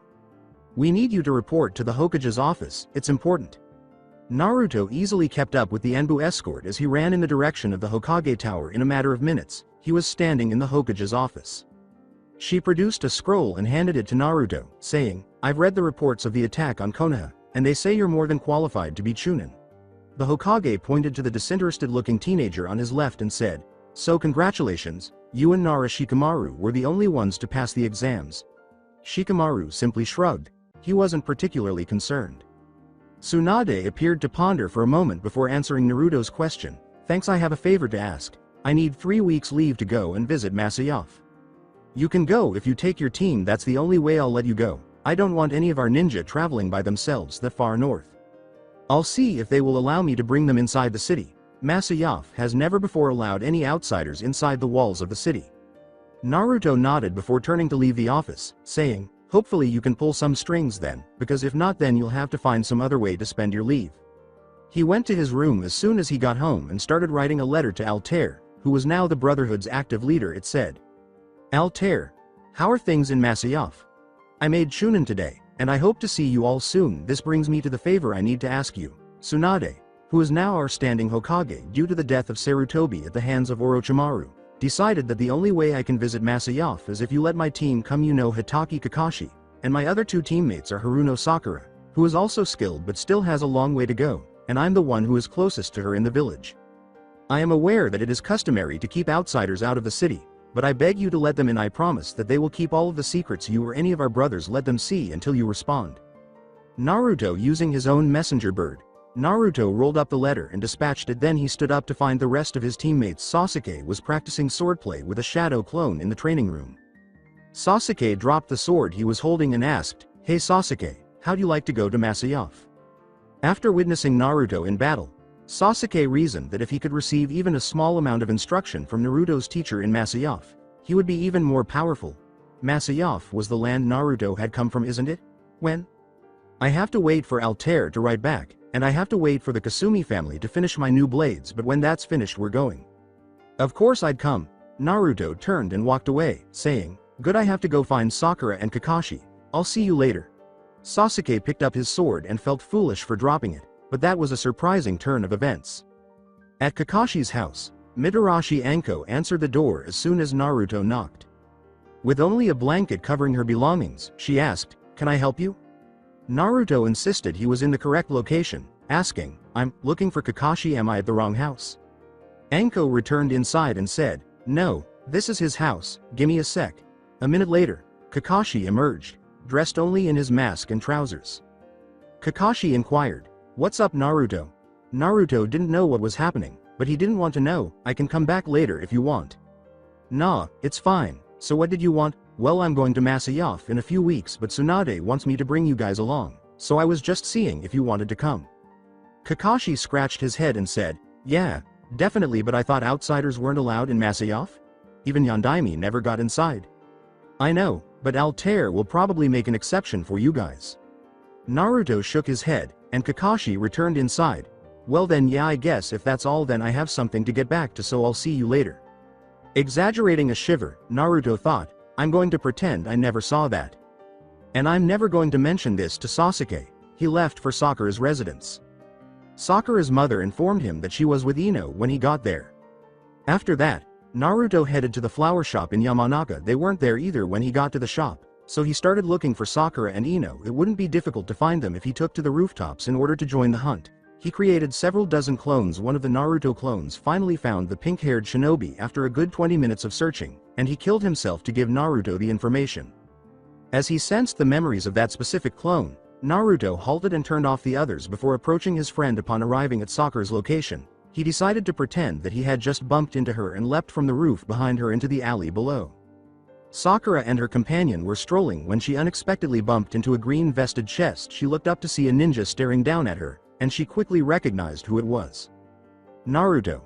You look so different without the cloak."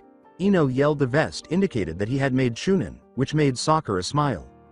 "So what are you doing over here in the shopping district anyway?" replied Sakura. Naruto grinned and said, "Oh, just spending part of the massive fortune my father left me." They knew he was wearing them, but he was enjoying himself. All it took was for Ino to hear the words, massive fortune. Ino turned to her friend's current romantic partner and asked, "How massive are we talking?" "Ino," reprimanded Sakura, "what are you really doing here? I was actually looking for you. You see, I'm supposed to be going to Masyaf here in a few weeks, but Tsunade said I need to bring someone with me. I already asked Kakashi and Sasuke, and all that leaves is you." Naruto glanced down at his shorter colleague. She had heard Naruto talk about how lovely the nearby mountains and forests were, but she never imagined that she would have the opportunity to see them. Ino also learned about it from Sakura, who was wearing a look of pure jealousy because, in addition to Sasuke, Sakura's team included Naruto, the Yondaime's son, who was reportedly offering to take Sakura on a trip to a beautiful place. "So, are you coming?" After overcoming her shock, Sakura frantically replied, "Of course I'm coming. When are we going?" Naruto turned and began to walk down the street, saying, "Great, let's go get some lunch. I didn't come to just ask you about that. We need food." Sakura and Ino exchanged glances before approaching him. Nothing beats a complimentary meal. In the end, they went to one of the upscale restaurants in Konoha, which is where most people go on dates. The man who usually sat people down gave Naruto a jealous look when he noticed two girls with him. "Naruto, why aren't you wearing the cloak like usual?" Ino inquired. "Well, I've decided for a change of pace. Really, I'm getting a new sword made too. The hand and a half sword I have now is really heavy, and since I'm working for Konoha now instead of the Brotherhood, I should probably look something like a ninja." Ino deadpanned, "So basically you're dressing for your part." They received the food they had ordered and started eating while chatting among themselves. "Yeah, makes it harder for people to identify me out of all the other ninja." Sasuke was watching TV when Naruto got home. Obviously exhausted from a training day, Naruto entered and took a seat beside him on the couch. Sasuke inquired, "How was your hunting?" Sasuke's attention was drawn to Naruto's brief shiver. "What was that about?" Naruto babbled, "Anko, naked, Kakashi's house." That gave Sasuke the general idea. Naruto started laughing and said, "Wasn't Anko the second exam proctor? The crazy woman with the huge rack and knife fetish?" That was something he had never heard Sasuke say. "Yeah, that's the one." Naruto continued to chuckle, "I can't believe you said that." Sasuke answered, "What? That's the easiest way to describe her. How would you describe her?" Naruto was unable to come up with a response. So far, if Al-Tair decides that the rules can be bent, then it looks like we're going to Masyaf. Naruto got up. "I'm going to bed. I want to start doing missions until I get the status on our vacation." "You can do solo missions now, Lucky." Naruto said, "I'll still come do missions with Team 7. I won't abandon you all." And then he went upstairs. After a week, the sound of his messenger bird scratching at his window roused Naruto. He took the message from the bird's back and laid it inside. When he opened it, the Brotherhood's red and white ribbon was inside. The message was opened by Naruto. It said, "Naruto, I am happy to let Kakashi and your team visit Masyaf. I have been considering signing a treaty with Konoha because of our long-standing unofficial involvement with them, so I am thinking of making it official. I am proud of you for creating Chunin. It means you are one step closer to your dream. Al-Ramiz, your former training partner, broke his new training partner's arm last week. He is too arrogant for the new kid. Perhaps your friend Sasuke could teach him something if he is as good with the blade as you say. What is this Sakura girl like? If she can attract a Namikaze like your mother, then she must be amazing. Your mother was Minato's first girlfriend and his last, sadly, but they were deeply in love. I hope to see you soon, Naruto, and to meet your new friends. Al-Tair." Along with the other letters from Al-Tair, Naruto rolled up the letter and placed it in the drawer. Al-Ramiz was his former training partner. Like the three-man cells in Konoha, they learned and trained together, and in certain cases, they traveled together for 3 years. Prior to Naruto destroying the boy's ankle with a sweep, Al-Ramiz was the only younger member of the Brotherhood with the strength to compete with Naruto in a fight. Since Naruto and Al-Ramiz were the only close friends he had there, Naruto frequently wrote 2 letters to Masyaf, one for Al-Tair, and one for Al-Ramiz. After getting dressed, Naruto went to locate his team and informed them that their trip was going to proceed. Naruto discovered that Kakashi had a weapon he had never seen before. When he told them he had found them training at their regular field, they smiled and invited him to join them. Pointing to the sword he was holding, Naruto questioned, "What is that, Kakashi?" "It's my Anbu sword. I had one custom made when I kept destroying the regular one's titanium iron alloy, heavier but stronger. Kakashi gave the blade to me. My swords and my new ones are going to be made from the same thing. It was a typical looking sword that was not short enough to be a technical kodachi but slightly shorter than a katana and intended to be carried on the back. The word, Lone Wolf, was etched in kanji on the blade. They called me that because I always took solo missions, even when the mission required teams. You guys are the first team I've ever worked with since my genin days, Kakashi said as he took the blade. Sasuke asked, why? You seem to work well enough with other people. Kakashi had a dejected expression on his face. It's because when I was young my team was sent to stop an Iwa Junin team and they were all killed. That was when I got my Sharingan, and it was one of the missions that got Yondaime his reputation as the Yellow Flash. I was always afraid of losing any teammates I would work with. Al-Tair was the only one who I worked with in Anbu, but we never really were a team. We went when there were too many enemies to kill single-handed. Naruto whispered, so you're the ninja he used to talk about. Yeah, we would turn missions into sort of contests. We'd play, who's the better killer, as some people call it. Kakashi glanced at the others. The group left the field, but Kakashi stopped Naruto. Enough moping, let's go celebrate going into land that's essentially unknown to the ninja world. Says Kakashi, you didn't tell them about Anko, did you? Not really. I told Sasuke I saw her at your house naked, but I never really said anything. Good, they don't need to know. Sasuke called her the crazy woman with the huge rack and the knife fetish. Kakashi chuckled. He started to move in the direction of the gate, saying, doesn't sound like something he would say. Naruto accompanied him on his walk, saying, that's what I said. It would be an understatement to say that Naruto was thrilled to be getting his new blades at last. When he arrived at the Kasumi weapons store, Tenten was behind the counter once more. Naruto nodded and said, hey Naruto. You've come for your blades I assume. She returned with 2 weapons. After going behind the curtain she placed them on the counter and said, here you are. The metal wasn't as expensive as I remember, only 9,000 ryu for enough to make both blades. Your total will be 18,000 ryu. Naruto took out his wallet and gave the relevant bills, saying, not as expensive as I would think. Tenten suggested, well since you need to test those out would you like to spar? I suppose, it'll give me something to do as well. We're not set to leave until tomorrow. Your team going on a mission. That's it for today. I hope you guys enjoyed this great story. See you in the next one.